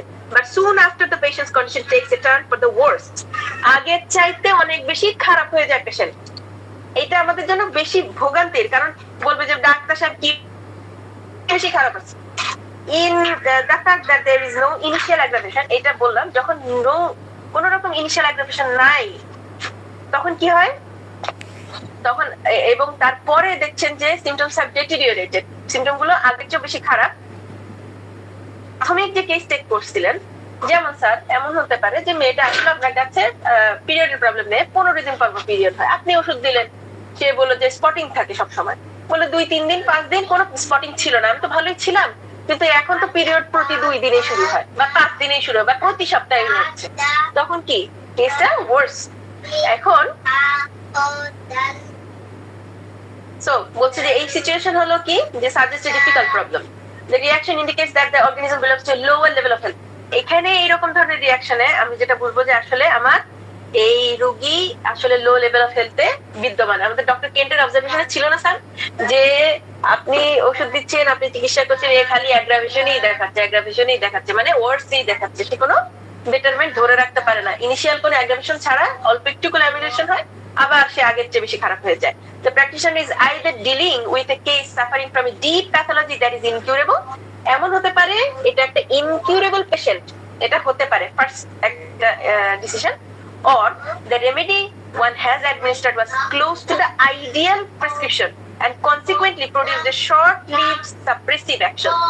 এই ক্ষেত্রেও কি হতে পারে আরেকটা, যে এটা একটা ক্লোজ রেমেডি, ক্লোজ রেমেডির প্রবলেম অনেক বেশি, এবং এটা আমাদের একটা বড় রিস্ক, এটা আসলে আমরা অ্যাভয়েড সবসময় করতে পারি না।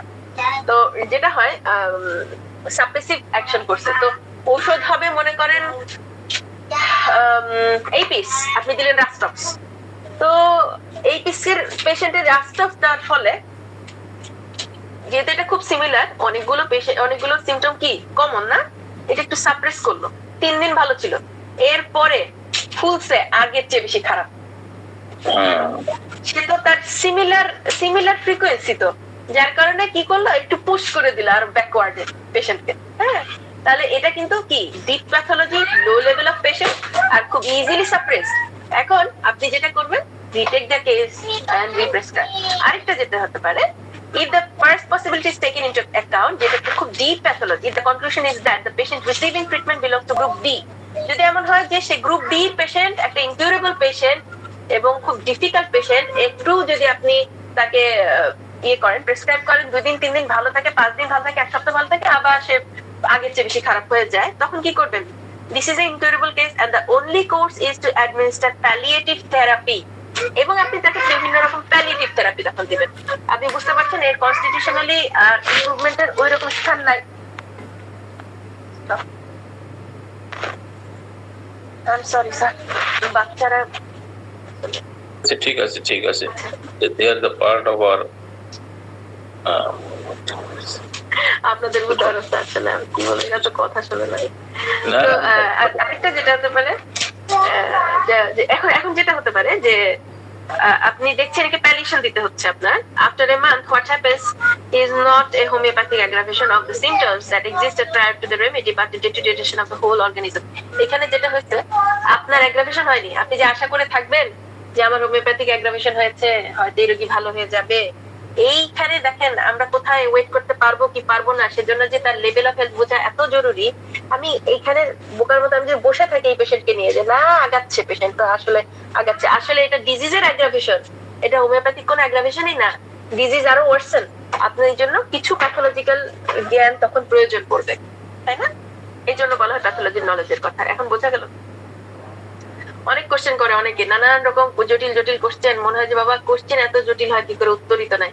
যেখানে সামান্য বেসিক নলেজ যদি আমাদের প্যাথোলজি সম্পর্কে না জানি, আমরা একটু পড়ে নিব, আমরা তো আসলে ওভাবে ট্রেন্ড না, একটু পড়াশোনা করতে হবে। যে যে আপনার এখন একটা কঠিন পেশেন্ট আসছে, আপনি বুঝতে পারছেন বাবা বেচারা 20 বছরও জ্বর নাই, আর জ্বর উঠে সারাক্ষণ 37 ডিগ্রি। আপনি জানেন যে this is a very difficult case, আর আপনি একবার তাকে যখন প্রেসক্রাইব করলেন 2 সপ্তাহ ভালো, তারপরে সে আরো আগের চেয়ে খারাপ, তখন আপনি বুঝতে পারছেন যে এখানে খুবই চান্স আছে সেই লেভেল ডি, এবং আপনি বুঝতে পারছেন যে এখানে এরকম একটা চান্স আছে যে আমাকে প্যালিয়েশনেই তাকে রাখা লাগবে। তাহলে আপনি কি করবেন স্যার? ওই প্যাথোলজি সম্পর্কে স্টাডি করবেন, যে প্যাথোলজিটা বেড়ে গেলে কোন দিকে যেতে পারে, তাকে কখনোই তার ড্রাগ থেকে মুক্ত করে আনবেন না, এটা একটা বড় ইম্পর্টেন্ট জিনিস। তো বলা হচ্ছে তাই remedy will not have been able to impede the pathological development. Disease continued as its impending progression. The homeopath will need to determine whether the original remedy is still appropriate. এখন আপনাকে দেখতে হবে, যদিও রিল্যাপসড, কিন্তু দেখতে হবে আবারও নিয়ে কেস, যে এটা কি আমি ধরেন এই কেসে আমি সাইলেশিয়া দিলাম, আমার দেখতে হবে কি এখনো সাইলেশিয়া, আমি 6C দিয়েছিলাম, আমি কি এখন 8C দিব? যদিও সে ওয়ার্স দেন বিফোর, কিন্তু আমি কি বুঝতে পারছি যে আমার রেমেডি একটু কাজ করেছিল, হ্যাঁ আমি আরেকবার দিয়ে দেখবো, আচ্ছা 8C দিয়ে দেখি, হ্যাঁ। These cases tend to change symptoms often, আর যদি সিমটম চেঞ্জ হয়ে যায়, যেহেতু গ্রুপ ডির পেশেন্টেও কিন্তু একটা আশা থাকে, যদি সে লেভেল 10 এর হয় তাহলে এমন একটা আশা থাকে যে আপনি যদি এবার ইভেন 11ও এটা হয়, মানে আপনি যদি নির্দিষ্ট ভাবে খুব ভালোভাবে স্টাডি করে একটার পর একটা সঠিক রেমেডি 5-6টা দেওয়ার পরে তার একটা খুব ভালো মতন অ্যাগ্রাভেশন আসে, তখন একটা আশা আসে যে ওই অ্যাগ্রাভেশনের সময় যে রেমেডিটা দেখাবে, তাহলে বোঝেন স্যার ম্যাটার রেমেডিকে আমাদের আসলে অনেক পড়া উচিত। তো তখন যদি আপনি রাইট প্রেসক্রিপশন ওখান থেকে তাকে বের করতে পারেন, সে কিন্তু তখন কিউরেবল পেশেন্ট, তাহলে লেভেল ডি থেকে আপনি কিন্তু পেশেন্ট বের করে আনতে পারবেন, বাট ইট টেকস টাইম।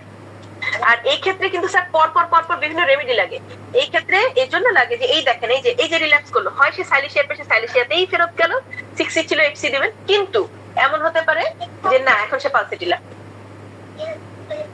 এখন সে সোরিনাম, এখন সে সালফার, হোয়াটএভার গ্লাইকো, ঠিক আছে? তাই আমাকে তখন সবসময় প্রত্যেকবার প্রপারলি কেস টেক করতে হবে। আপনি যদি খুব ব্যস্ত থাকেন, তাকে আপনি সময় দিয়ে পরে আসতে বলবেন, যেহেতু সে একটা already suffering organism, না খুব বেশি সাফার করছে। This is a case of short-lived suppression due to an incorrect prescription. এখন ধরেন আমি বুঝলাম যে না এটা ডি এর পেশেন্ট না, সে হয়তো লেভেল বি থেকে সি, গ্রুপ বি অথবা সি, যেটা কিউরেবল স্টেট, সি পর্যন্ত কিন্তু পেশেন্ট কিউরেবল, তাই না? আমি বুঝলাম যে না, তাহলে আমি কি বুঝবো? শর্ট লিভড সাপ্রেশন ছিল এবং আমার প্রেসক্রিপশন ছিল রং। আমি তাকে ইজিলি সাপ্রেস করার কারণে কি হয়েছিল, ওই যে এইপিএস এর পেশেন্টকে রাস্ট্রক্স এর পেশেন্টকে এইপিএস দেওয়ার কারণে সে হয়তো 1 সপ্তাহ ভালো ছিল, 5 দিন ভালো ছিল, 3 দিন ভালো ছিল, আমাকে কি করতে হবে? It was a similar remedy, now I have to change the prescription. আমার মনে হয় টু মাচ বলছি স্যার, সবাই যদি একবার বাসে একটু রিপিট করে পড়েন স্যার অবজারভেশন 12 পর্যন্ত, খুবই উপকৃত হতাম, কারণ কি বলছি তার কিছু বুঝতে পারবেন, এর পরের গুলো তো আরোই বুঝতে পারা যাবে না, বিকজ ওগুলা বুঝতে হলে এগুলো ভালো মতন স্ট্রং থাকতে হবে, কিন্তু আমি কিন্তু বারবারই বললাম। হ্যাঁ, এখন আমার ওই যে আমি এখন স্টপ করবো স্যার, আপনারা কেউ একজন প্লিজ করেন, এই যদি পারেন সংক্ষেপে বলার চেষ্টা করতে পারেন যে আচ্ছা কি টেক্সট কি মেসেঞ্জার আইডি। আমি তো গ্রুপে আছি, আমাদের গ্রুপ হচ্ছে মর্নিং গ্রুপ। হ্যাঁ, আমাদের গ্রুপ হচ্ছে আমাদের হলিস্টিক হেলথ মর্নিং গ্রুপ। আমরা আসলে প্রেফার করি যেটা, যে গ্রুপটা কিন্তু খুব ফ্রেন্ডলি গ্রুপ, এবং আমাদের গ্রুপে আমাদের যারা বলেন না, আমাদের যারা টিচার আসেন তারা এত well versed in materia medica. আলহামদুলিল্লাহ, আপনারা যদি নিয়মিত আমাদের ক্লাসগুলো করেন, একটা সময় অন্তত 1 বছর সময় ধরে একটু নিয়মিত ক্লাসগুলো করেন, বইয়ের সাথে মিলিয়ে পড়েন, আপনি অবশ্যই আপনার প্র্যাকটিসে ভালো দেখবেন।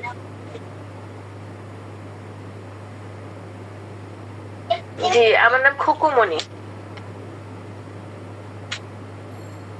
আমার আইডি কুকুমনি। আপনারা গ্রুপে যদি কোশ্চেন করেন স্যার, আমরা সবাই উপকৃত হবো, কারণ গ্রুপে সবাই ইনপুট করতে পারবেন। এবং আরেকটা বড় ব্যাপার হলো, ডক্টর বিতুল কাসের এই কোর্সটা কিন্তু এখন বাংলাদেশে চলছে, যার কারণে আমাদের স্যাররা কিন্তু করছেন।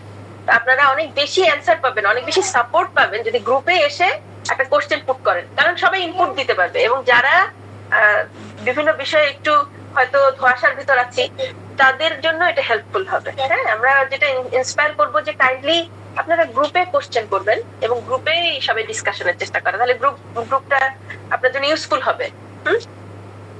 কোশ্চেন নাকি আমরা আজকে শেষ করি?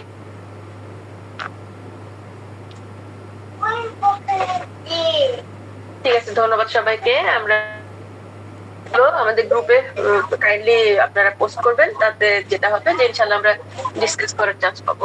ওকে, thank you.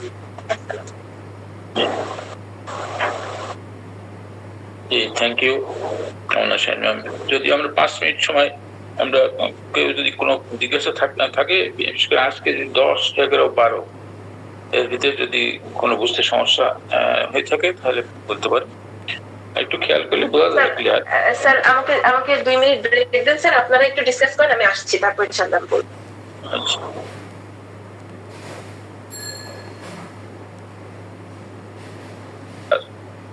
Doctor Abdul Mannan sir. আসসালামু আলাইকুম ওয়া রাহমাতুল্লাহ। ওয়ালাইকুম আসসালাম ওয়া রাহমাতুল্লাহ। 10 নম্বর বলা আছে actual relapse 1 month after a positive reaction.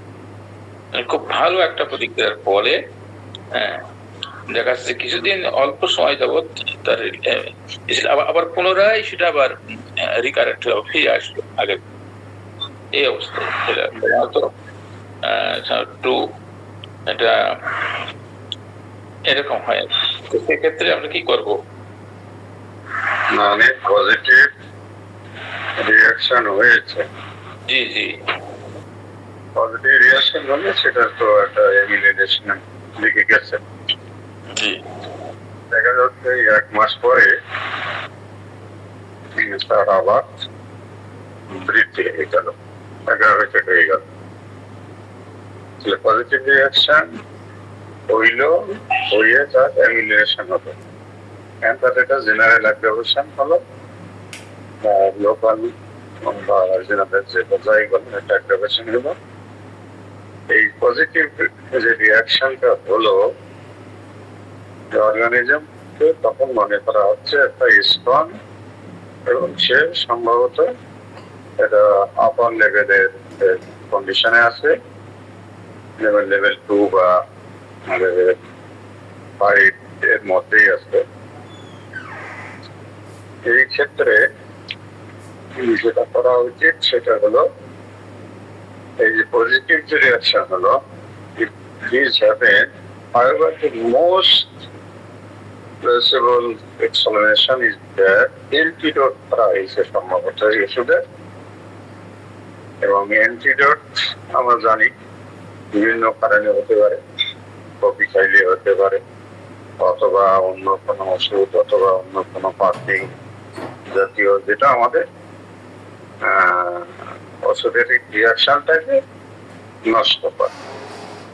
তাহলে সেটি যদি হয়ে থাকে তাহলে আমাদের অ্যান্টিডোটটাকে কারেকশন করার ব্যবস্থা করতে হবে, অথবা একটু তার পাওয়ার এনহ্যান্স করে ব্যবহার করা যেতে পারে। আমি যেটুকু বুঝেছি আর কি। জি জি জি, এটাই আর কি, যে যদি তার এভলিউশন পুরা একটা পজিটিভ দিকে যাওয়ার পরে যদি তার শরীর থেকে গাইত হয়, এই পজিটিভটা কেন আবার সে আবার রিল্যাক্স হলো? এই জন্য তার কাছে দেখেন জি, যে কারণ খুঁজতে যে দেখলাম যে কোনো ভাবে আমার যে ঔষধটা দেওয়া হয়েছিল উপকারটা সে এন্টিটেড হয়ে গেছে। সেই ক্ষেত্রে কথা দেখেন বলা আছে। Thank you sir. আমরা লো এক্সপিরিয়েন্স দিয়ে থাকি, তার দরকার ছিল ধরেন লো দরকার 50 দরকার ছিল, কিন্তু আমরা হয়তো 200 সক্রিয় দিয়েছি। সেক্ষেত্রে তার ওই যে অ্যাকশন পাওয়ার শেষ দিয়ে দিয়েছে, আবার ইনজেকশন করছে। সেজন্য এখানে পাওয়ার যে কথা একটু বলা হয়েছে, আবার মানে ওষুধ চেঞ্জ না করে আমরা ওদের পাওয়ারটা চেঞ্জ করে। জি জি, ঠিক আছে, জি ধন্যবাদ। এখানে স্যার ওষুধও চেঞ্জ হতে পারে স্যার, যে একটা কমপ্লিমেন্টারি মেডিসিন না আসতে পারে। জি স্যার ঠিকই বলছেন।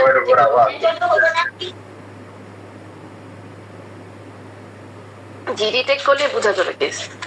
কোশ্চেন প্লিজ, আর কোনো কোশ্চেন? আমাদের তো স্যার অনেকক্ষণ হয়ে গেছে আপনার আজকে ফ্রাইডে। তারপরে 11 কোশ্চেন থাকলে প্লিজ স্যার।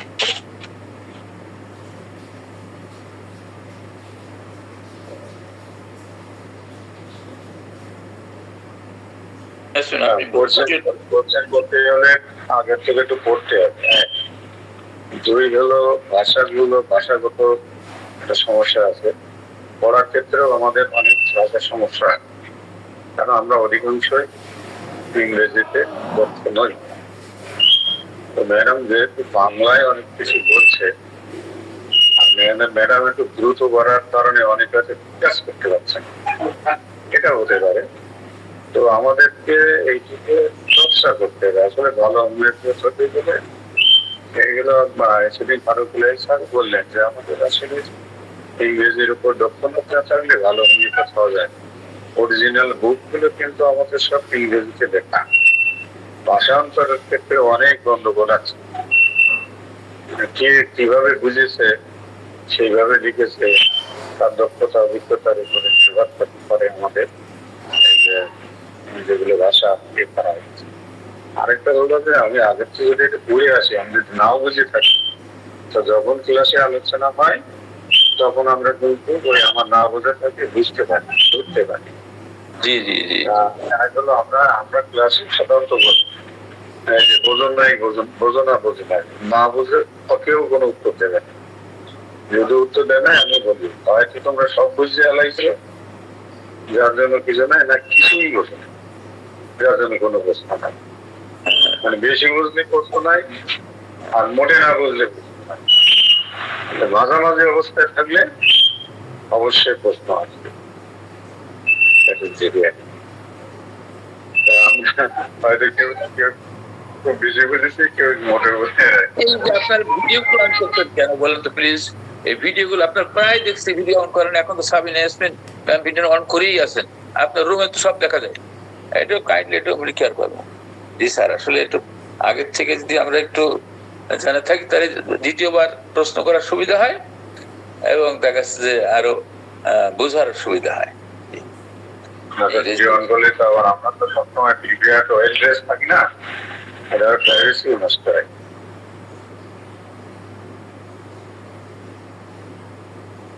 জি, তাহলে এখন তো 8:15 বাজতে আসলো।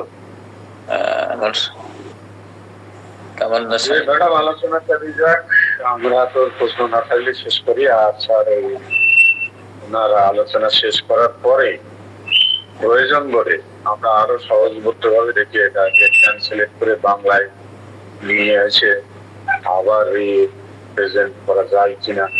ম্যাডামের সময় যেটুকু উনি ছুটি নিয়েছেন সেটুকুর মধ্যে উনি যথেষ্ট চেষ্টা করতেছেন এবং এত সুন্দরভাবে উপস্থাপন করতেছেন যে এটা আমাদের জন্য একটা আশীর্বাদ। আমি তো জানতামই না যে এই 22টা অবজারভেশন এখানে আছে। আমি 22টা কত খোঁজাখুঁজি করছি, মানে অনলাইনে খেলাফেলা আমাদের লেভেলে অতদূর পড়ে আসতে পারে।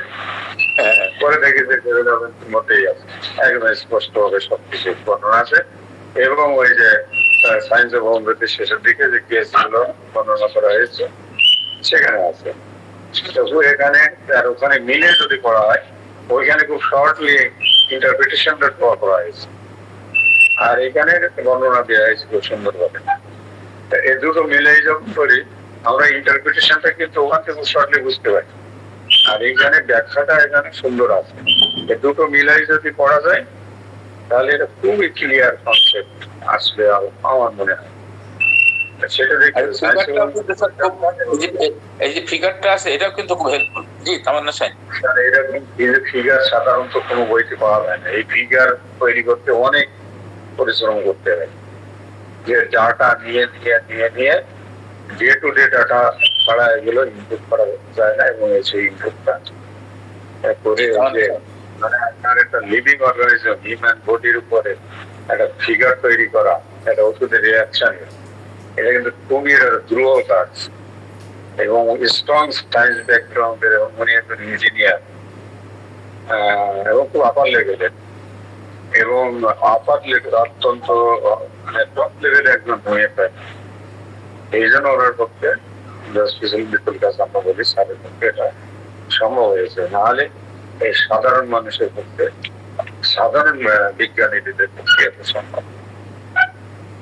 এবং এই ফিগার গুলো আমাদের জন্য খুবই উপকারী। এবং এই ফিগার যারা না বোঝে, মানে যাদের সায়েন্স ব্যাকগ্রাউন্ড নাই, তারা কিন্তু এইগুলো কাজ করতে পারবে না, ফিগার থেকে কিছুই বুঝবে না। কিন্তু সায়েন্স ব্যাকগ্রাউন্ডে যারা আছে, যারা রেগুলার এগুলো করে, গবেষণা করে, গবেষণা অবশ্য বিভিন্ন তবে যাটা প্রেজেন্ট করতে হয়, প্রেজেন্টেশনের একটা মুড হলে একটা, অন্য অন্য আরো আছে। এটা আছে আমরা লাইন গ্রাফ বলি, এটা অন্য বাদ গ্রাফ, অন্য গ্রাফ আছে, বিভিন্ন রকম ভাবে বোঝানো যায়। এটা তো এইটার প্রোগ্রেসিভ প্রগনোসিস দেখানোর জন্য এটা খুব ভালো একটি ভালো একটা সিস্টেম। ওরা যাতে বোঝা যায়, এক নজরে আপনি না পড়েও বুঝতে পারবেন যে আসলে কি হচ্ছে। ঠিক, এক নজরে দেখার জন্য আসলে ফিগার গুলো ব্যবহার করা। ধন্যবাদ স্যার। এবং আমাদের মাঝে মাঝে মধ্যে অত্যন্ত মানে কি বলে যে আমরা আশা করি না এই সুন্দর সুন্দর আছে।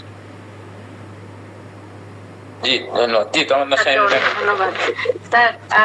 স্যার একটা খুব ইম্পর্টেন্ট কথা বলছিলেন, এই জন্য আসলে আমি হ্যান্ড শো করছি স্যার, কথাকে ইন্টারাপ্ট করার জন্য না। স্যার স্যারকে অনেক ধন্যবাদ, স্যার অনেক সুন্দরভাবে কথাগুলো বুঝিয়ে বলেন। স্যার আসলে খুবই অভিজ্ঞ একজন টিচার। তো স্যার আমি যেটা প্রথম থেকে বলছি না স্যার, আমার এটা একটা লিমিটেশন, আমি কিন্তু ফার্স্ট কথা বলি, হ্যাঁ আমি জানি এটা। তো আরেকটা যেটা স্যার, আমার যখন টেনশন কাজ করে, আমি জানি যে আমার 22টা অবজারভেশন কভার দিতে হবে, দিন আছে 5, মানে আমার প্রথম 3.5 দিন দেওয়া ছিল, তা 3.5 দিন আসলে কিন্তু শেষ। তো নেক্সট উইকে আমি জানি না আমরা কয়দিন আসছি আবার ইনশাল্লাহ। আমার কাছে যেটা মনে হয় যে আমি ডেডিকেটেডলি আমি ইনশাল্লাহ, আমার যতক্ষণ আমার টার্ম ব্রেক আরো 1 সপ্তাহ আছে ইনশাল্লাহ, যদি আপনারা সময় দেন, যে হ্যাঁ দিনের অন্য একটা সময় আছে, লাইক আমি বাংলাদেশ টাইম 3টা যখন বাজে, এই টাইমটায় আমি একটু সময়ের জন্য ফ্রি থাকি, আলহামদুলিল্লাহ 1 ঘন্টার জন্য, ওই দিকেও আমার 1 ঘন্টা ফ্রি থাকি। তো ফ্রি বলতে আমার ছোট বাচ্চা আছে, ওদের সাথে হয়তো খেলি, কিন্তু ওই সময়টা আমি 1 সপ্তাহ ইউজ করতে পারবো ইনশাল্লাহ।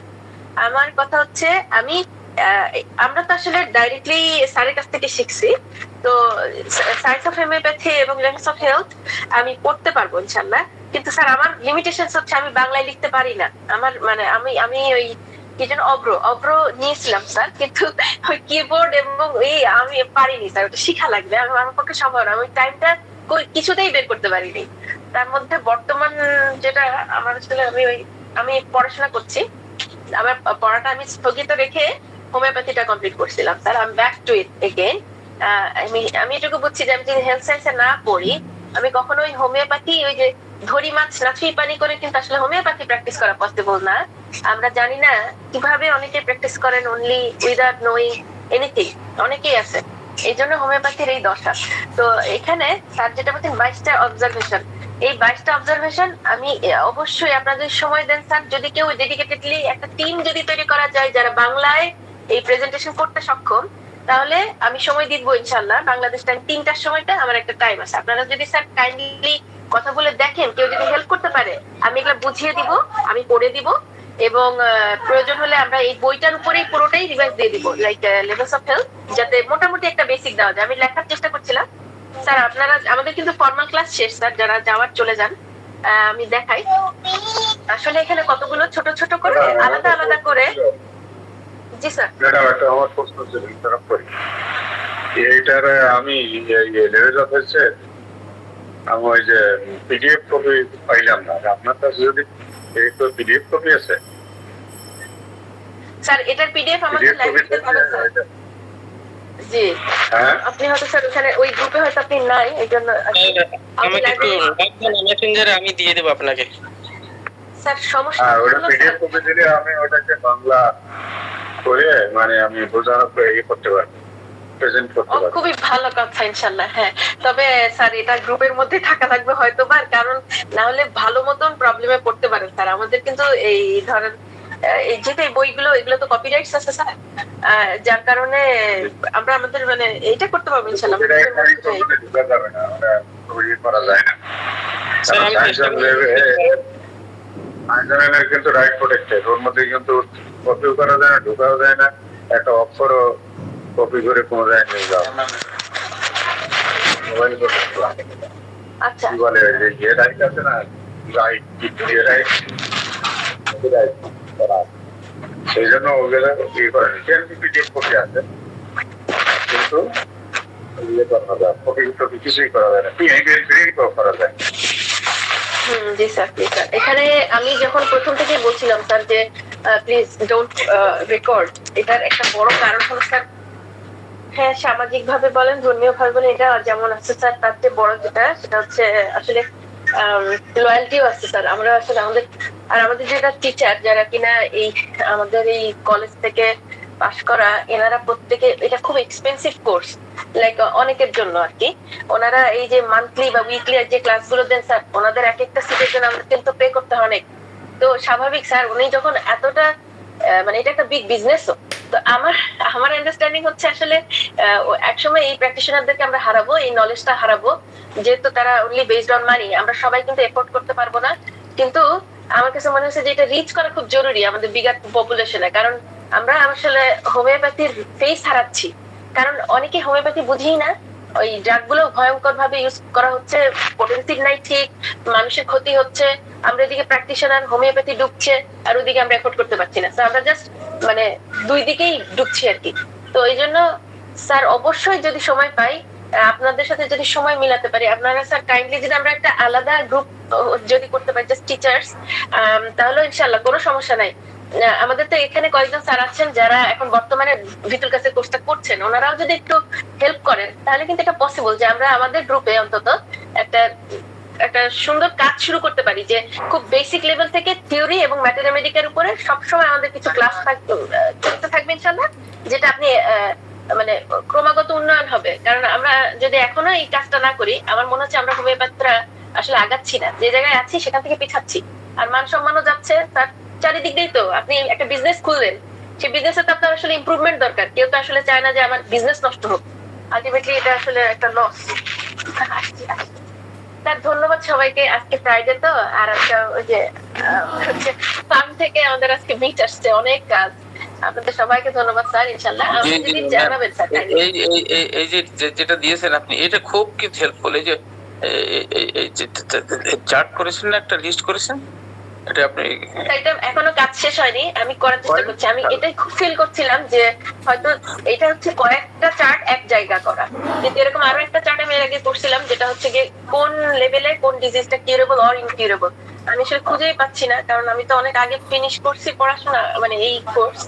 তো আমি দেখবো যদি আবার তৈরি করতে পারি ইনশাআল্লাহ। স্যার ধন্যবাদ সবাইকে, ইনশাআল্লাহ আমরা পরবর্তী ক্লাস কবে জানাবেন। আর স্যার আমি আপনার শুধু ছবি দেখছি স্যার, আপনার কোনো মেসেজই আমার আসে না কেন, আমি বুঝলাম কোনো টেক্সটই নাই স্যার। আপনি কি কিনা তাও আমি জানি না, আমি কিন্তু জানতাম না গতকাল ক্লাস ঢুকে দেখে আমার ক্লাস। জি জি, আমি লিংকটা তো আপনার নামটা উপরে আসে স্যার, কিন্তু কিছু আসে না, কোনো কিছু আসে না। ওখানে লেখায় যে মেসেজটা আসবে, বাস দ্যাটস ইট, আর কিছু না স্যার। শনিবারে আমাদের সাধারণত গ্রুপে ক্লাস হয় না স্যার, একজন কোশ্চেন করছে। আমিও টেকনিক্যালি অনেক জিনিস বুঝি না, তো শুধু লিঙ্কটা দিয়ে শিখাই দিয়েছে, সেইভাবে দিয়ে আর কি। তো ঠিক আছে, আমি এটা চেষ্টা করবো। আর পিরিয়ডটা আমি গ্রুপে দিয়ে দিচ্ছি। জি, গ্রুপে দিয়ে দেন। খুবই খুবই উপকারী হবে, ধন্যবাদ স্যার, থ্যাংক ইউ। জি, স্যার কালকে ক্লাসটা কন্টিনিউ করা যায় না স্যার? কালকে শনিবার প্রায় বন্ধ থাকে। না না না না, কালকে না, এটা আমাদের একক সিদ্ধান্ত নয়, এখানে না, কালকে করা যাচ্ছে না।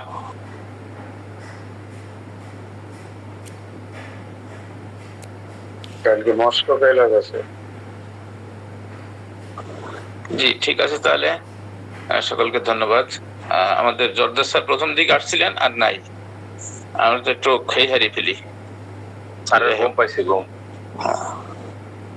আমাদের তো পাই, আমাদের সময় করে না, কোনো সময় ঘুমাই শুনে সবাইকে লাগাই দিয়ে ঘুমাইতে থাকে। এতে কোনো কাজ হয় না, আমি মনে করি কিচ্ছু হয় না। যে না না, উনি তো জানেন এগুলো আসলে, জানেন এবং তো আমাদেরকে আপগ্রেডেশন চেষ্টা করেন। আমি তো পড়াশোনা করার যথেষ্ট, তো সেই জন্য আমাদের লাগাই দিয়ে যাতে আমরা আমাদের আপগ্রেডেশন হয়, উনি আমরা কোনো ইন্ডিকেট করছি না স্যার, অনেকেই আছি স্যার। আচ্ছা, থ্যাংক ইউ। জি স্যার, আপনাকে আমি ডাকলেই, যখনই ডাকি তখনই আপনি জি স্যার বলে সাড়া দেন। এটা আমিও যদি সাড়া না দিতে পারি কোন সময়, আমি এত লজ্জার ভিতরে পড়ে যাই, কিন্তু সেই জন্য বসেই থাকতে আর কি করবো, তোমাকে আল্লাহ ভরসা। আর 1 নাম্বার অবজারভেশনটা কি করছিলাম, কেউ একটু বলতে পারবে? আপনি বলেন। আমি তো পরে জয়েন করছি, তারপর আগে আমার মনে হয় এটা বলছিল ম্যাডাম যে ওষুধ দেওয়ার পরে সকল কষ্টের আমি বলতেছি, আমি পড়ে শোনাই, ওষুধ আমি পড়ে শোনাই।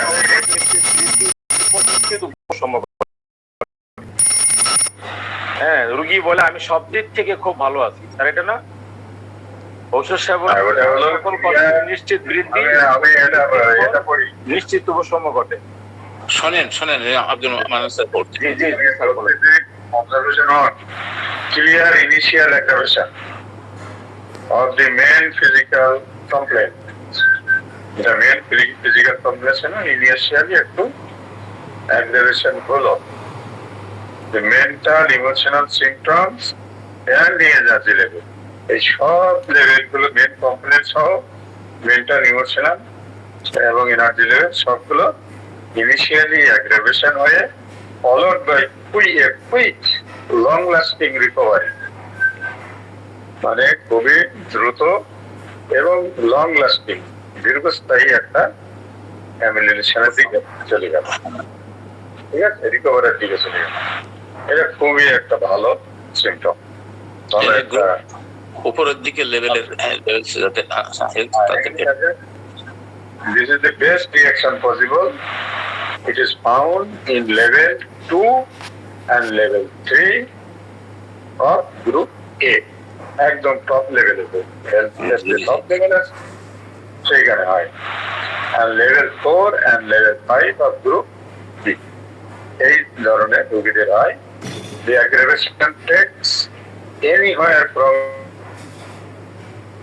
a few hours to a few days, মানে কয়েক ঘন্টা বা কয়েকদিন একটা অ্যাগ্রাভেশন হয়, and is followed by rapid amylation. এর পরপরই দ্রুত অ্যামিলিনেশনের দিকে চলে যায়।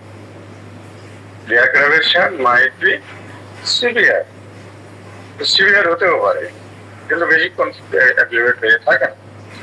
But everything disappears, চলে যায় within 3 to 4 days, and then the person feels well. তখন রোগী খুবই ভালো বোধ করে।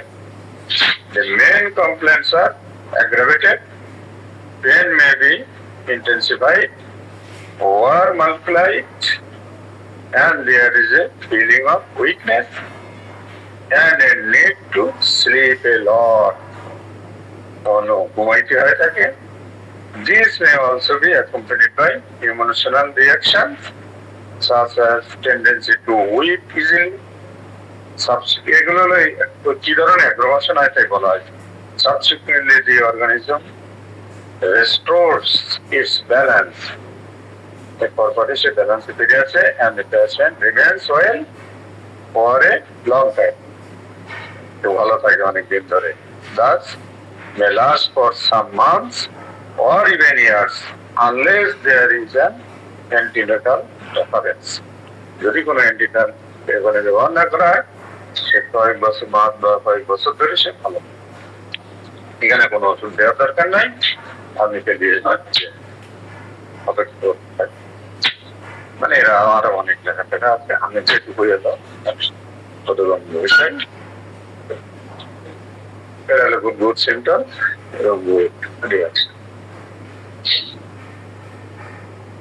জি স্যার, ধন্যবাদ স্যার। তো ঠিক আছে sir, thank you sir, thank you. জি জি জি জি জি। আচ্ছা, ওই যে পিডিএফটা গুড নাইট এই যে মানে দিয়েছেন উনি দেখে নিন ইনশাআল্লাহ। তো ঠিক আছে, অসংখ্য আপনারা ধন্যবাদ। কেউ কাইন্ডলি গুড নাইট থেকে পিডিএফটা আমাদের এই গ্রুপে দিয়ে দেন স্যার প্লিজ, কারণ এই গ্রুপে আমরা বেশি মানুষ, মানে আমি আসলে গুড নাইট এখন আর নাই, আমি ভাবছি অযথাকে স্পেস আচ্ছা, করে ঠিক আছে, রাখাতে আমরা ঠিক আছে। ছেড়ে দিচ্ছি। জি, ডক্টর আব্দুল মান্নান স্যার, আপনি একটু কাইন্ডলি একটু দিয়ে দিন, আমি এগুলো হয়তো খুব পারি না, পারলেও হয়তো। আমার কাছে নাই, ওই যে স্যার দেবেন বলে জানেন sir. Good night, good night গ্রুপে আছে, আপনি পাবেন ইনশাআল্লাহ, আমি পাবো। গুড নাইট থেকে আমরা গুড মর্নিং এ নিয়ে আসবো, তো জি জি জি জি। তো ঠিক আছে, ধন্যবাদ সকলকে আজকের দিনের কর্মকাণ্ডে ছড়িয়ে পড়ার জন্য, এবং আল্লাহ তাআলা সবাইকে ভালো রাখুন। আবার দেখা হবে ইনশাআল্লাহ। আসসালামু আলাইকুম ওয়া রাহমাতুল্লাহ। ওয়ালাইকুম আসসালাম ওয়া রাহমাতুল্লাহি ওয়া বারাকাতুহু।